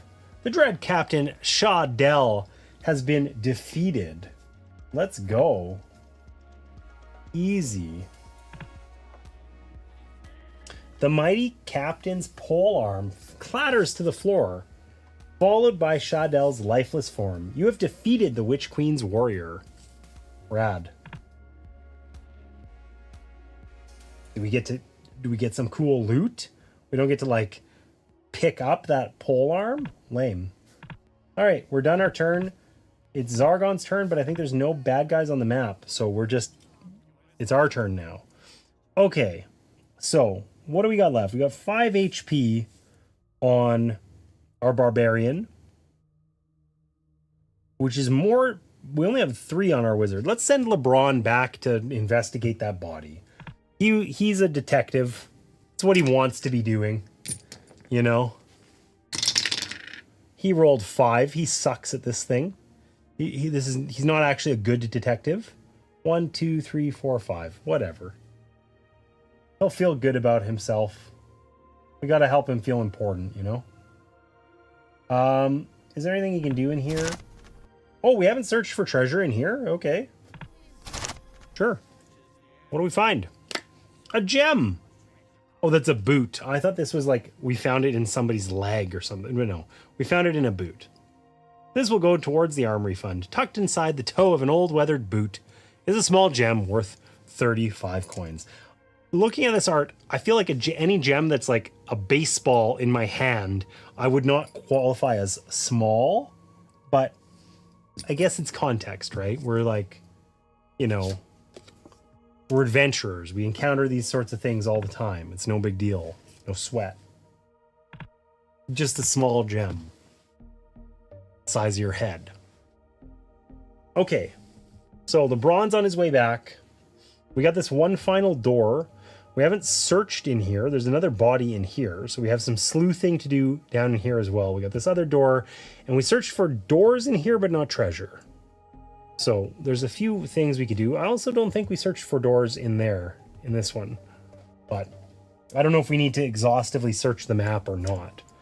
Kind of don't know how we win, actually. Let's send our... I don't think we're prepared to do this. We're going to take a couple rounds and just explore, get grouped back up before we open this. Because that Dread Warrior, I don't know if there's anything as bad in there. Probably not. But he was not fun. He was menacing. We rolled 5 on our dwarf. We're going to send the dwarf... Oh, whoops. Not like that. No. Okay, well, we're just going to pretend we rolled like 400,000. And we're going to say... disarm a trap.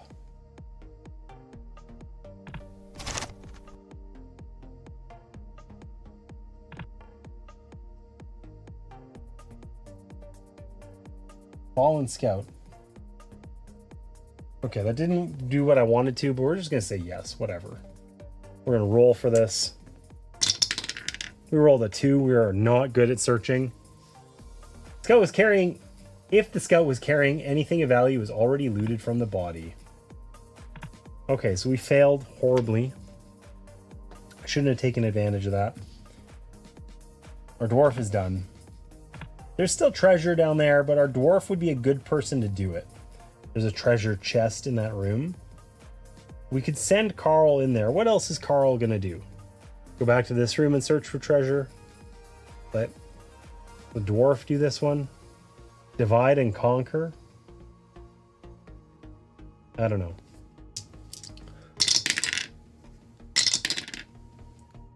Eight for our barbarian. That lets us move on to our dwarf friend, but not past. Okay, so we're going to move 7 with our barbarian. Kind of nothing for us to do. And Carl...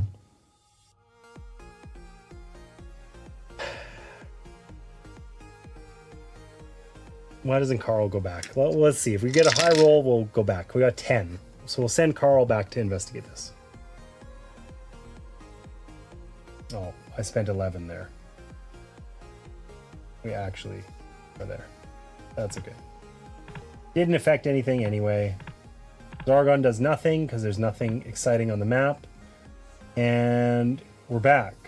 So, let's actually do our barbarian's turn. Let's walk him into that room, and he can kind of initially... We got 5. Oh, I failed to move him on the board in real life. The app thing, right? So he's got 5. So he could move over to here, I guess, for no particular reason. And then he can search for treasure or traps or whatever. Secret doors. Let's search for treasure. Found 300 gold coins. Holy crap. Okay. I guess the final boss room had some stuff in it. On the alchemist's bench, you find a tattered note spattered with blood. It reads, Queen Cassandria's warriors move on Tuolvor, seeking Quindrak. They have spies everywhere. We are in grave danger due to our discovery. I know not how long we have left.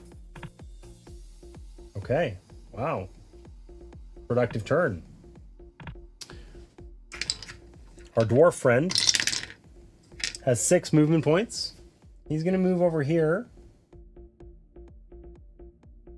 And then he's going to disarm a trap. How does this work? Move your token onto an unsprung trap space or tap on an unsprung treasure chest to attempt to disarm the trap. I don't think that works. I feel like that just...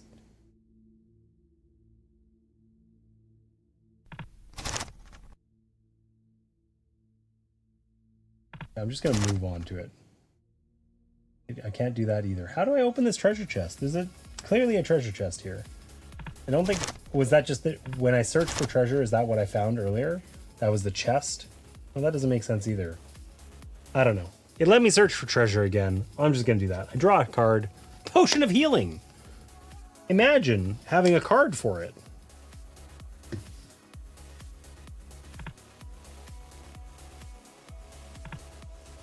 All right, Carl needs to go into that little room and search for treasure. Only rolled 3, so... I know we already searched for secret doors in this room. I'm certain we did. Another potion of healing. Okay.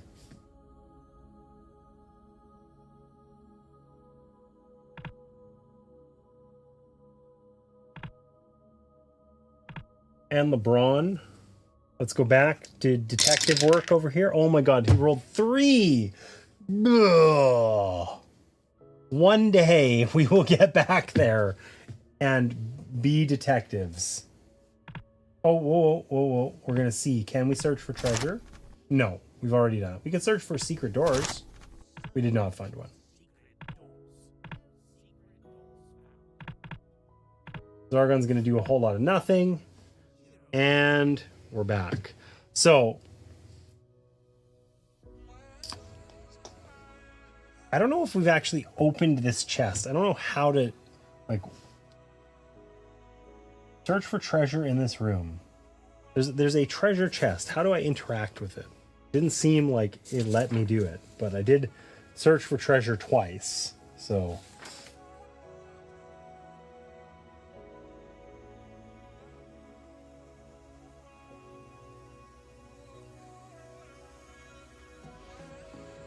I don't know. Let's start with our dwarf's turn and just see what actions are available for us. Okay, we cannot search for treasure. We did not find any traps. We rolled a 6, but it doesn't really matter. So I guess we've opened this treasure chest. I would suppose. We're just gonna... Oh, that is 8. Okay, I did not... We're just gonna move back to where I wanted to go. This sounds like a fun game so far. Yeah, I mean, it's just like chucking dice and like not taking it too seriously. I feel like the app is a little more distracting than I wish it was, but what are you gonna do? Like, it's really easy, for instance, to not move the characters on the board because you could play this with the app and a set of dice, all right? 100%. All right, Barbarian.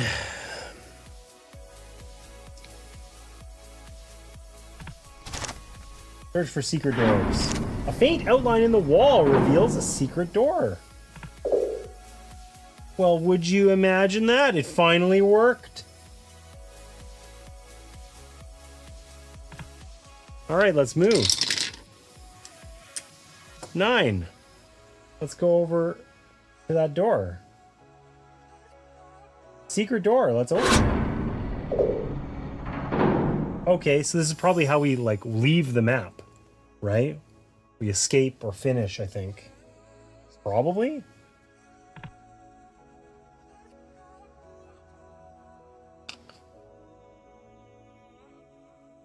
I don't know what that actually means. Sounds like app. Sounds are scary.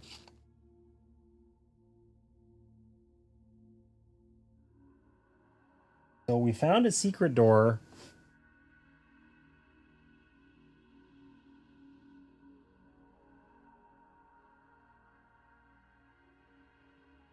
But we want to actually move. We want to finish our move. We want to go towards that other door. We're completionists over here, right? I'm certain we did this, but we're going to do it anyway. Okay. Elf. Carl. 10 movement points. We'll crack this door open. We've taken all of our actions. Maybe this is a bad idea. Let's just not let's hang out for now. We'll do that next turn when we're prepared to be close. Okay, LeBron, you can't mess this up. You only need to roll 2. You rolled 12. I'm literally 2 spaces away. I can't not get enough, but I have to stop my movement there, and that's the time I roll 12. Good grief. Yes, I would love to search it. Oh, I wasted those nice 6s. Can I get another one? Oh, I got a 5. Okay, a 5's not bad. You find 40 gold coins. Okay. Well, all of our gold coin scouting seems to have been useful.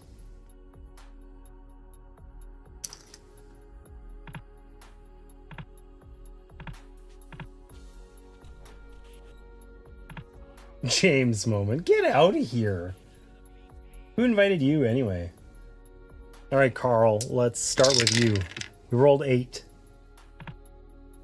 We're opening that door. There's one final scout body in the corner. Oh. We got a new enemy. We got 2 abominations. They're not as mean as the Dread Warrior, but they're pretty mean. They're not like you know, I'd rather not encounter an abomination personally, but they seem to be very like this one corpse is well protected.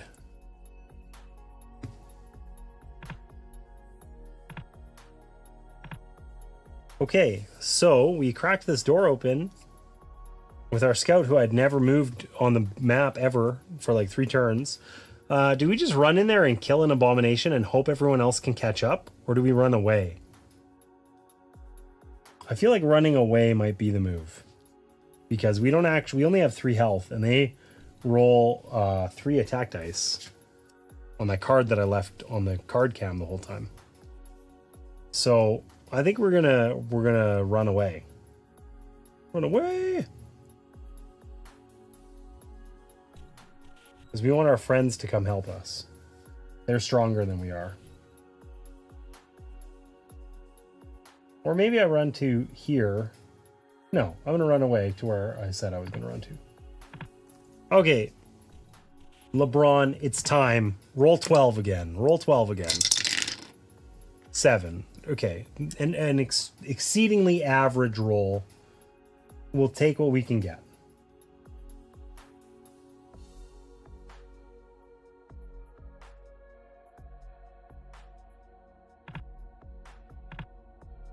Run him down there.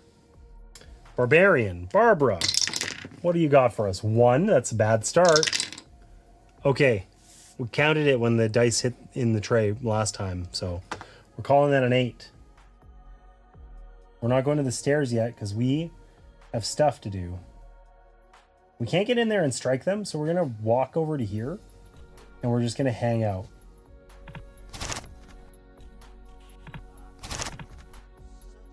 Or we're body blocking for Carl, the earthy elf. And then our dwarf, this is your time to sprint. 7, not bad. Okay, so we're gonna run over to here. And we're just waiting for them to walk to right here, and then we're gonna kill them. You sprung a spear trap. Roll an attack die. I got a skull. That's not ideal. The spear hits. Oh, lame. Okay, well, our dwarf is going to take a point of damage then. So, we had 5. We're now at 4. I'm just going to do the same thing. I was doing some weird tallying system. It wasn't working. We have 4 HP. We also have potions. But I kind of want to save them. I think we could use them on our next quest if we don't use them up, I think. Because we have a card. I don't know. I have no idea if that's true or not. But we're going to end our turn and see what happens to us.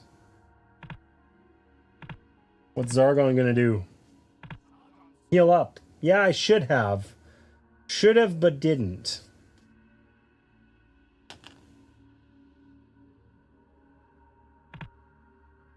One hit on the barbarian, which we will block. We blocked it. Easy peasy.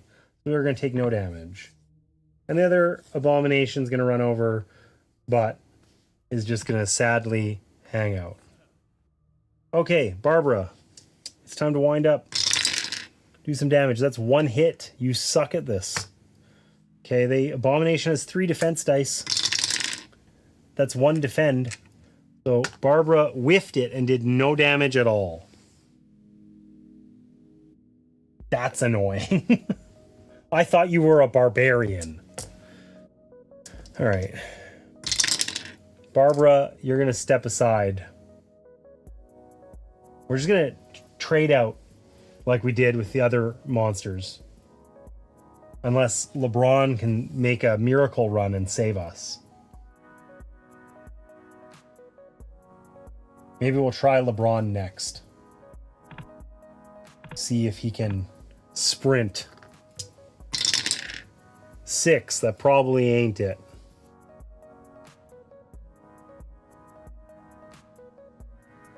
Six gets us 1, 2, 3, 4, 5, 6. Which means we're in line of sight of approximately nothing. So all of these are, you know, line of sight, etc. But that's okay. We'll be there for next time. Okay. He's thinking about doing something useful next time. Dwarf, let's attack. 1 hit. They get 3 defense dice. No defending. They have 2 body points. If Carl runs over, we could save the day.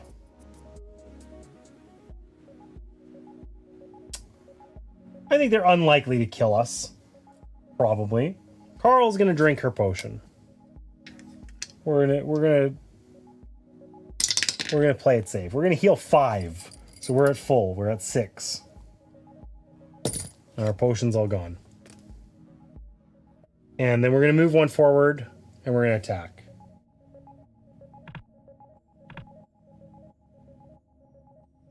Carl gets to roll 2 attack dice. That's 1 hit. They roll 3 defense dice. And they block it. So we do no damage. And it is Zargon's turn. Abomination attacks us. Only does 1 hit on our dwarf. We get to roll 2 defense dice. We did not block it. So we're down to 3 HP.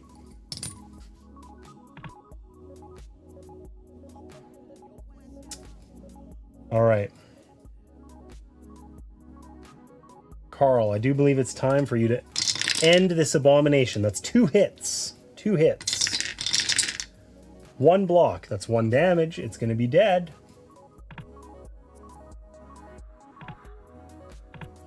Boom. 1 abomination is gone.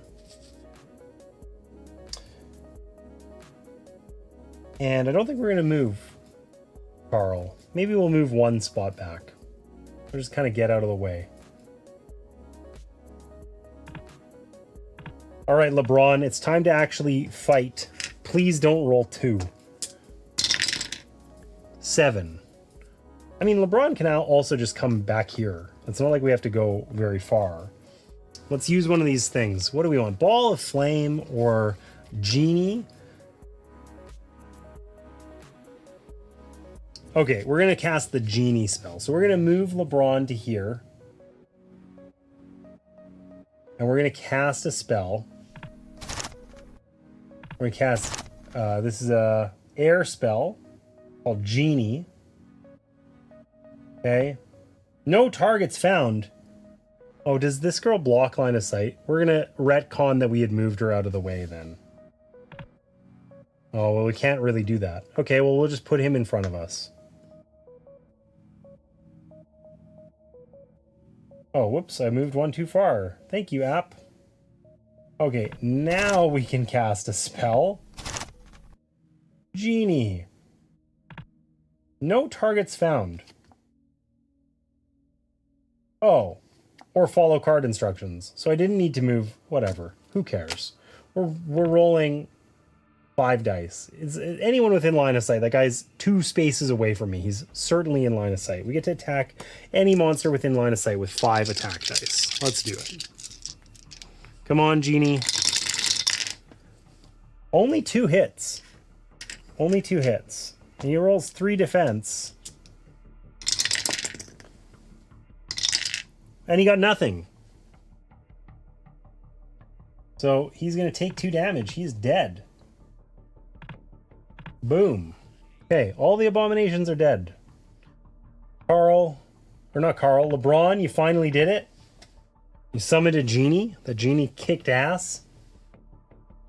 Barbara, we're going to send you in to be the detective because our other detective work has been lackluster. We only got a 6 though. Maybe you're not actually going to be a detective. You're going to move to here. And you're going to search for traps, treasure, traps. Ooh, the floor seems weak. Okay, so we're not going to walk there. Good job, Barbara. What an observant little barbarian. Okay, our dwarf friend rolled a 5. Also garbage. But it can move into the corner here. And you can search for secret doors. Okay. Boom. A secret door. We'll take that.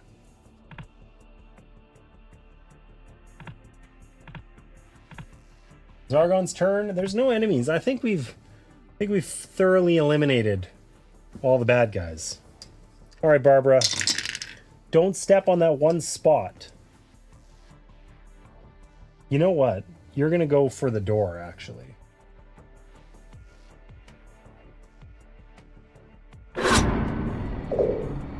Ooh.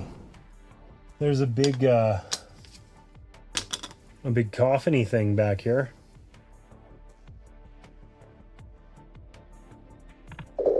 Oh, dear. Oh, no. Remember when we had thoroughly killed everyone? Well, I think I just discovered 3 skeletons. They're pretty weak, though. Compared to what we've been through. 2 defend dice, 1 body point. Pish posh.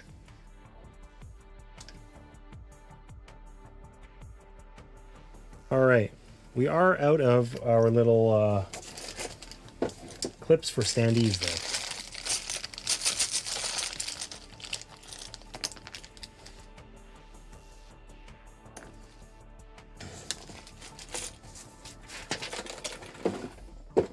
Okay. Where do we got these guys? One here. One here. And one suspiciously in the back corner. Now, unfortunately, we're out of movement. So we just got to stay put. And we can search for treasure. Because we didn't do that yet in this room. A gem! 35 gold. We're loaded.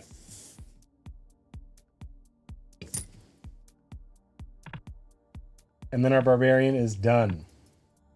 So do we send our dwarf in there to just like wreak havoc? I don't know. Let's see what we roll. I guess we have to... Let's send LeBron in to be the detective. That's his role. He spent the whole game doing it. We can't deprive him of that now. He got 7, which is exactly what he needs.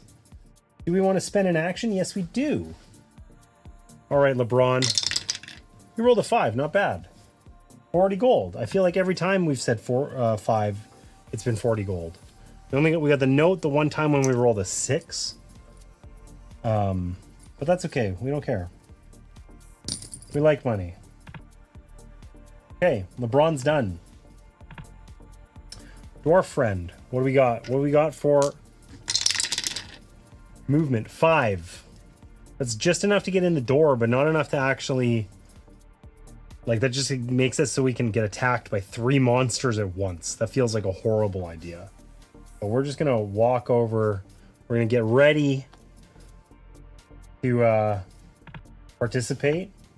And then Carl, likewise. 12. Okay. Got to move LeBron. Whoops. Carl rolled a 12. Which is also... not enough to get in position to attack.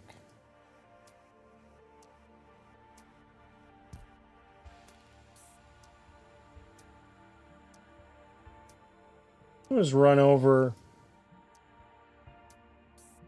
Woo! Join the squad. Is there anything we can do? We can search for traps. We can still search for treasure. Didn't we do that already?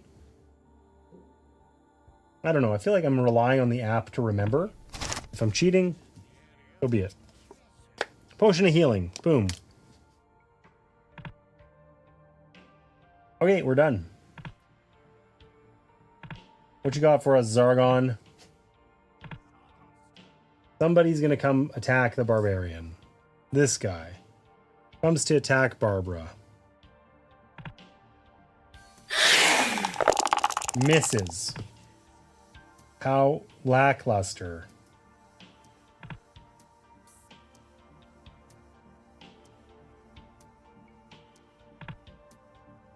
All right, Barbara, this is your moment. 2 attack dice. What do they defend with? Skeleton defends with 2. 1 defense, but that's still enough for 1 damage.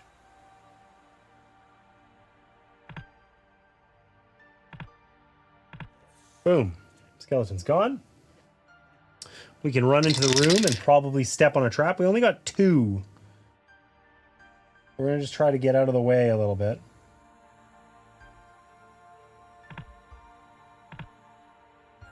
Okay.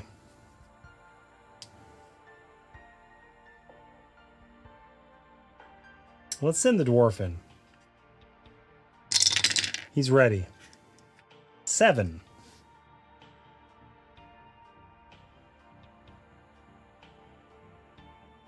He can attack with 2 dice. He whiffs it. Nothing. Turn is over.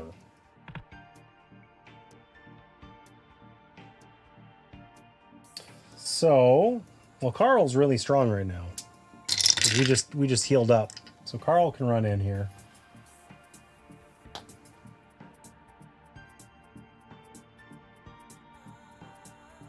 He can attack with 2 dice.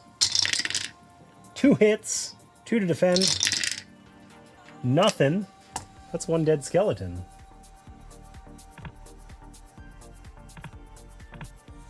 Beautiful.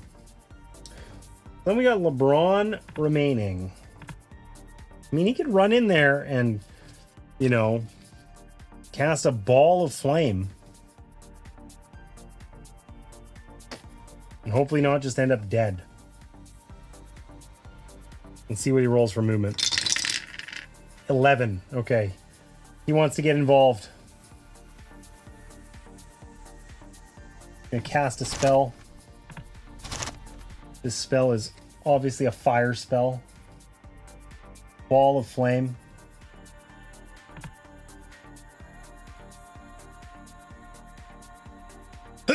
Excuse me. Oh my gosh. Boom. He failed to break the spell. He takes 2 damage and then he rolls. For every 5 or 6 he rolls, he takes 1 fewer point of damage. But he failed to roll that. He's just dead. All right. So surely now we've cleared the board of everything. So let's be smart. Let's search for traps.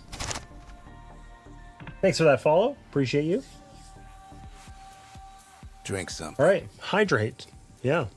I think I'm almost out of the ability to do that. My drink is sadly running low. And I spilled it. Classy. I am a smart person who can do things like drink from a mug. Jesus. I thought there was just like the tiniest little splash left. That's what it looked like on camera. I ignored everything I could feel, hear, or otherwise sense.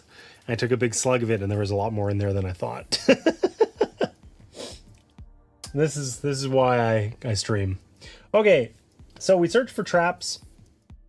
Found nothing. I think Barbara can just run away, actually. I think we got to get to the other stairs.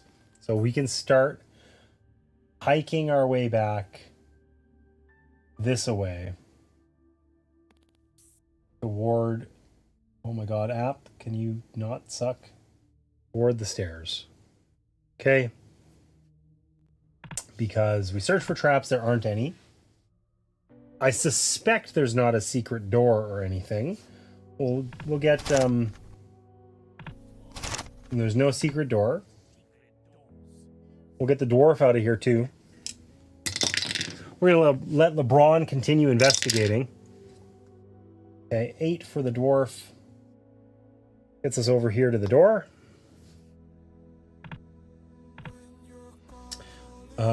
We're gonna send our friend. I don't know. I want to be adjacent to this thing, surely. Well, I never moved him earlier when he got involved. He's gonna walk over to here, right in front of this casket thing. And then I guess he's gonna search for treasure. Find 200 gold coins in the sarcophagus. I feel like anyone could have opened that, but that's fine. Among the coins, you also discover an item you recognize to be a wizard's staff. Draw the wizard's staff artifact card and add the item to your character sheet. Okay, this was we were destined. This wizard staff sounds exactly right for our good friend the wizard. Let's check this thing out. It says, the ancient markings carved into the staff emanate soft blue light. While wielding this staff, roll 2 attack dice. Its length allows you to attack diagonally, may only be used by the wizard. Okay, so that worked out exactly right. So we doubled our number of attack dice, and the significance of being able to attack diagonally, they like explicitly talk about this in the rule book, is basically if we're blocking this door here and the wizard's here and there's an enemy on this side, like he can attack, you know, in scenarios where normally, like we basically get to cheese and body block for the wizard and he can still attack with normal attacks.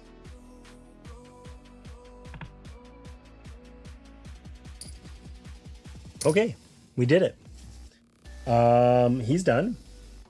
And it's Carl's turn. She can just sprint out of here. There's nothing left to do, I don't think. We can maybe search for treasure still. We can. Potion of defense.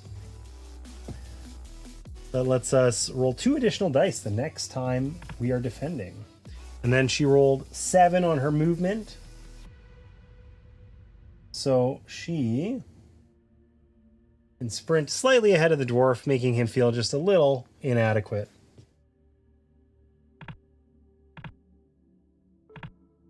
And now, Barbara. I think we're just racing to the staircase. I don't know if we all need to get there or what. We got 11 though, so I think that'll do it.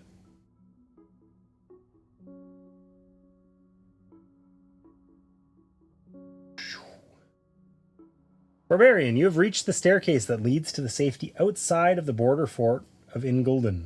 Do you want to exit this quest? Yes, I do. Barbarian has exited the quest. Okay, so we have to like kind of piece out one at a time here. All right. 8.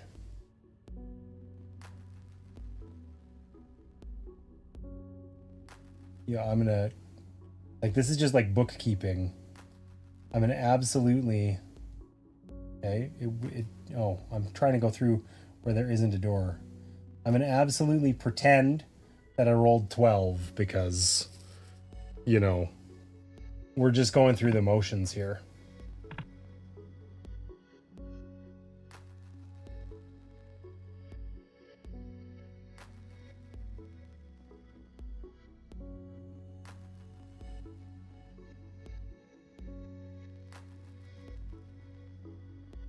Elf has exited the quest.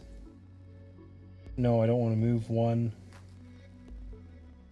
Well, that sucks. Whatever. 2 turns for these guys. They're too slow.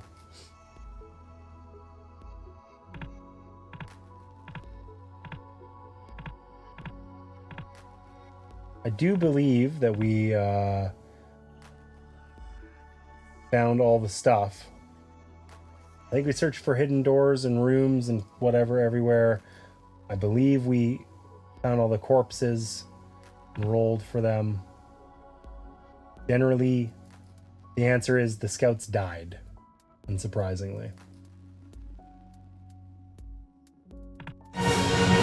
You safely return from the border fort of Ingolden and report your findings into the disappearance of the scouts. They are all dead. Okay, so we successfully completed quest number 1.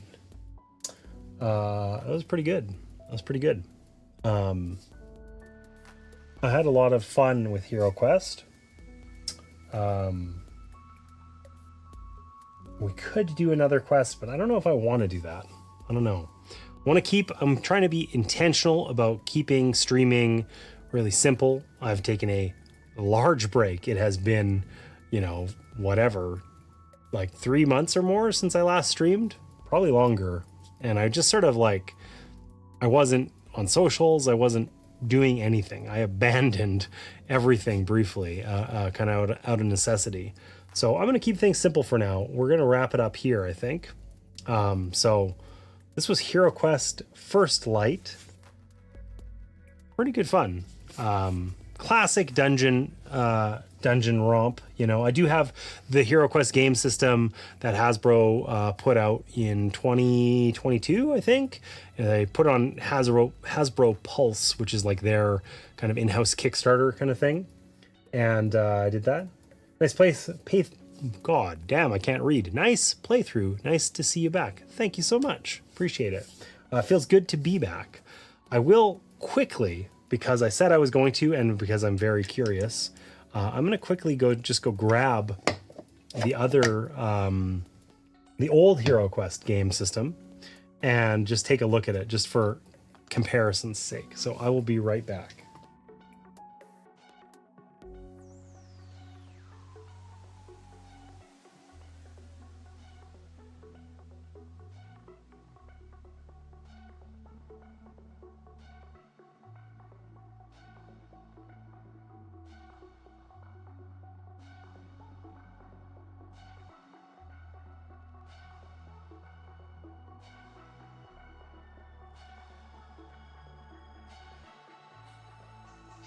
All right, friends. So this is the original HeroQuest. If you were, you know, I think a little, I missed this just barely. You know, if I had been like a little older, I think I would have played the heck out of this. But I mean, maybe that was just a product of circumstance too. You know, my friend group didn't have it, I didn't, etc. But this is the original HeroQuest. From, I think, 1989. So this is not my copy from a childhood or something. Obviously, I bought this. It's beat up. It's, I mean, whatever. It's like 35 years old, right? So, you know. But let's just take a look here. Classic, some very of its time art, I would say. You know, but it's fun. And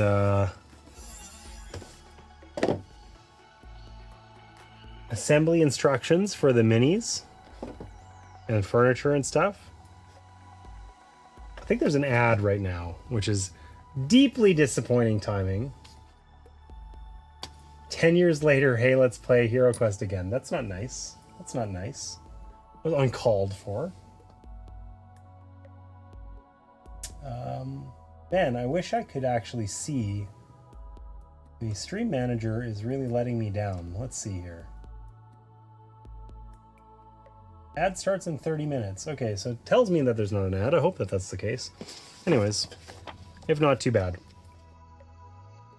So the notable thing about HeroQuest, old school HeroQuest, once you have vanquished Zargon's forces, you will be wiser, stronger, and more powerful. Expand your newfound talents as you adventure through our quest packs. So you could have like written in old school style. This says copyright 1992, so I must have a much more recent, well, maybe not much more recent, but I'm pretty sure it came out in 1989. Oh, it's even the same format. Look, the quest book is this, you know, very much the same kind of format. Shows you the dungeon. This looks like one of those puzzles that you stare at for a long time and see some secret shape or something. But yeah, shows you where all the enemies go and whatever, but only as you explore them. And of course, this would have been long before the days of apps being even a glimmer in someone's eye. This is kind of cool. It tells you the contents, the armory, and then yeah, all the stuff underneath. But it's funny because here, let's look at the sculpts. This is the main thing I wanted. I remember the gargoyles, like it shows you in the front thing there, the rules.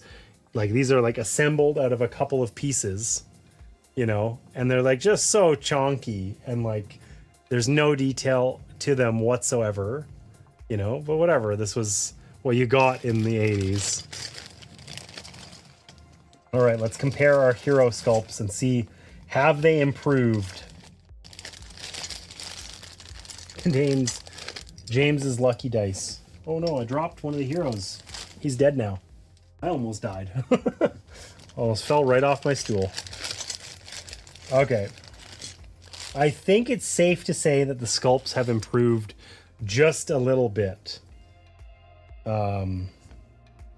let's see, what do we got here? Here's our old school dwarf and the new one. A touch more detail, just a little. It's actually hard to appreciate how much better this new mini is. Like the old one, like there's some detail on here. You can see the if it'll focus. Come on, you know you want a camera. Here, let's see if I can.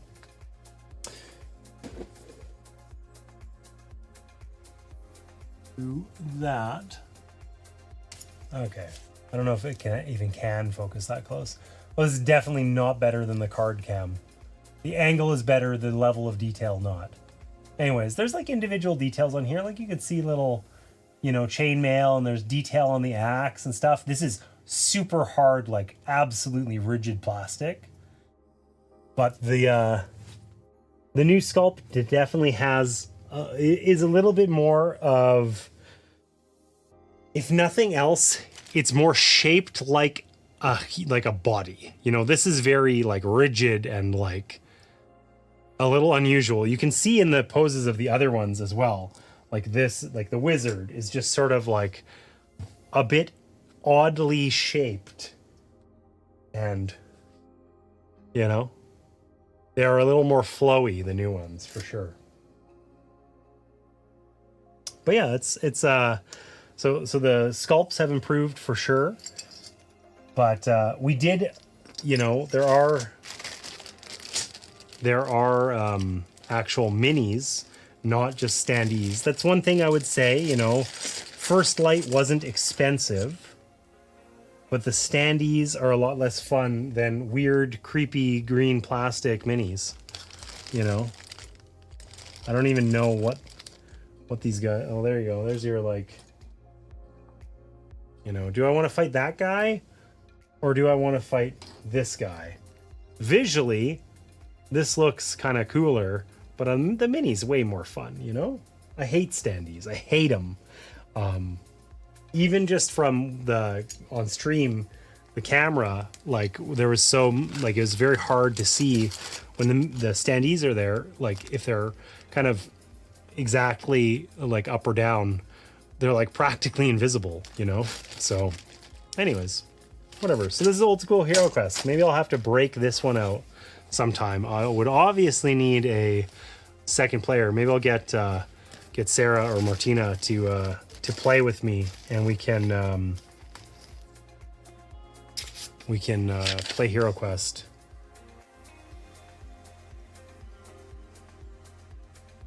This is somebody else's character sheet. This is not mine. I never played this game. Oh, you can't see it. See-through. Transparent. Anyways, it's interesting. It's just kicking around in here as an artifact. Anyways, the single most important thing about HeroQuest, the reason why I opened this up, is that they had furniture sculpts, right? Like the furniture was included as a thing. Like this has a rat on it, you know? This has some weird 80s charm to it that just is like absolutely like absent from the current game. I guess this is the sarcophagus, right? It's like an actual like piece. Like the base is cardboard, right? But like that's cool. You know, that's fun. So there is some like old school charm that is just lost. I feel like these sorts of things, it's weird. It's like, you know, we get games from Awakened Realms and stuff like that with like hugely detailed minis, but they're expensive. They're like upmarket products. And this was not. Like this was just like a super average game, you know? It wasn't like, I think of, I remember reading about World of Warcraft, the board game, because World of Warcraft, the board game, comes with like 200 minis or something stupid, and they're not great sculpts or anything like that, but just basically it would be extremely cost prohibitive to do that these days. It's in the big old Fantasy Flight games, coffin boxes. They're huge, and they're like, it would just be super cost prohibitive to actually make that now. And we have these way cooler minis, but if you actually get more than a couple in a game, you pay through the nose. It's just interesting how the times have changed. Includes Teemo. Oh man, if only Timo was in, if only I had a game with a Timo mini. If only. Because the Mechs vs. Minions only has Yordles in it, and the wrong ones, because there's no Timo in there. Anyhow, fun little blast from the past. I should have broken this out. The treasure chests, too. Look at this. Like, that's so much more fun than a tile. Like, why would I open this thing when I could open that? And it's three-dimensional and cute and... Anyway. There's nothing preventing me from using these little furniture bits and whatever in the more modern system. Nothing at all. And likewise, wooden dice, don't love that. I do have, like, I actually have a ton of HeroQuest stuff. I don't know if I enjoyed HeroQuest enough for me to want to play it, like, enough on stream at least. Stream with this was a lot. I feel like I could have blown through that scenario if I had, like, a player running the Zargon, like the enemy being the GM. Like, if somebody was doing that, I think that game would have taken half as long, maybe less, you know? Fiddling with moving on the app and stuff like that was really, you know, really took a long time. I have the old version stored away, but forgot there was minis in it. Oh, yeah? Yeah, I mean, like I said, I own this because I bought it. Like, it was available locally. Somebody was selling it. It was in decent shape. I didn't pay a ton for it.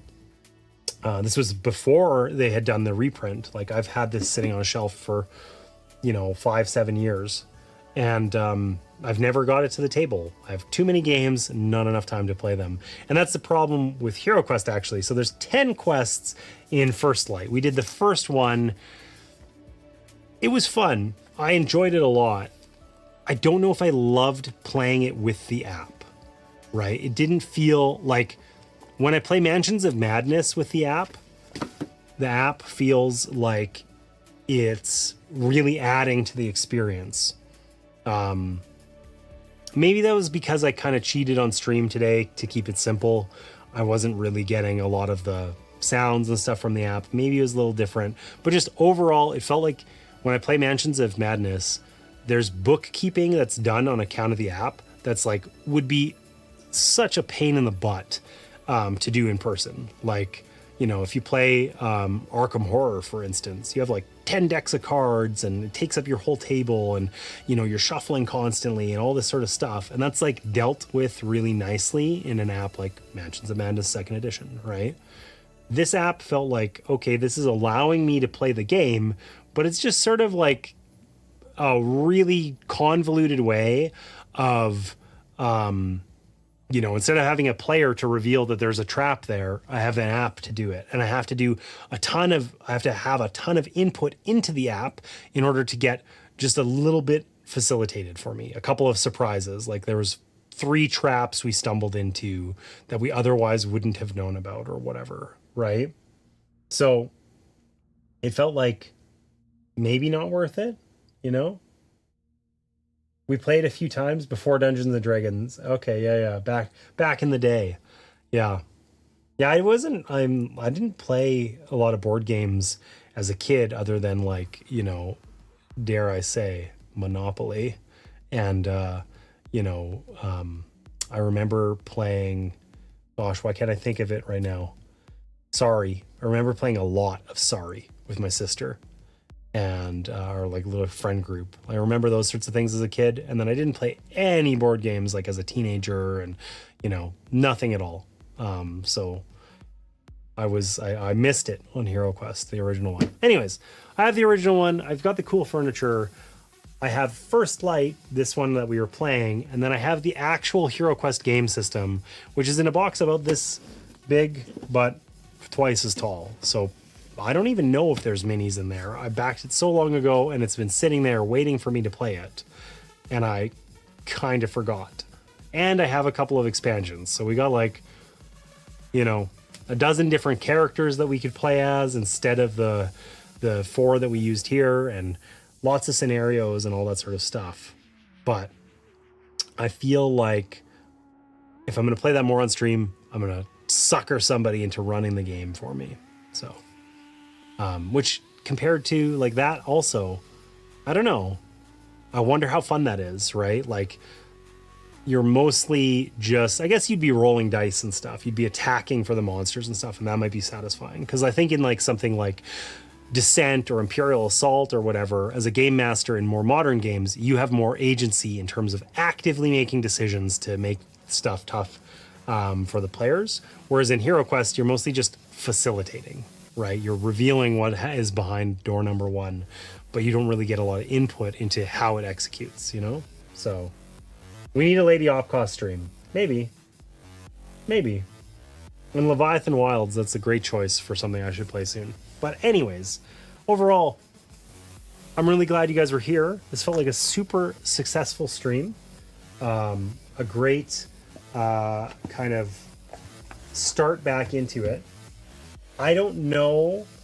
I think I'm going to end my YouTube stream here. 4 hours. Jesus. Okay. We're going to call it on YouTube. See ya, YouTube friends.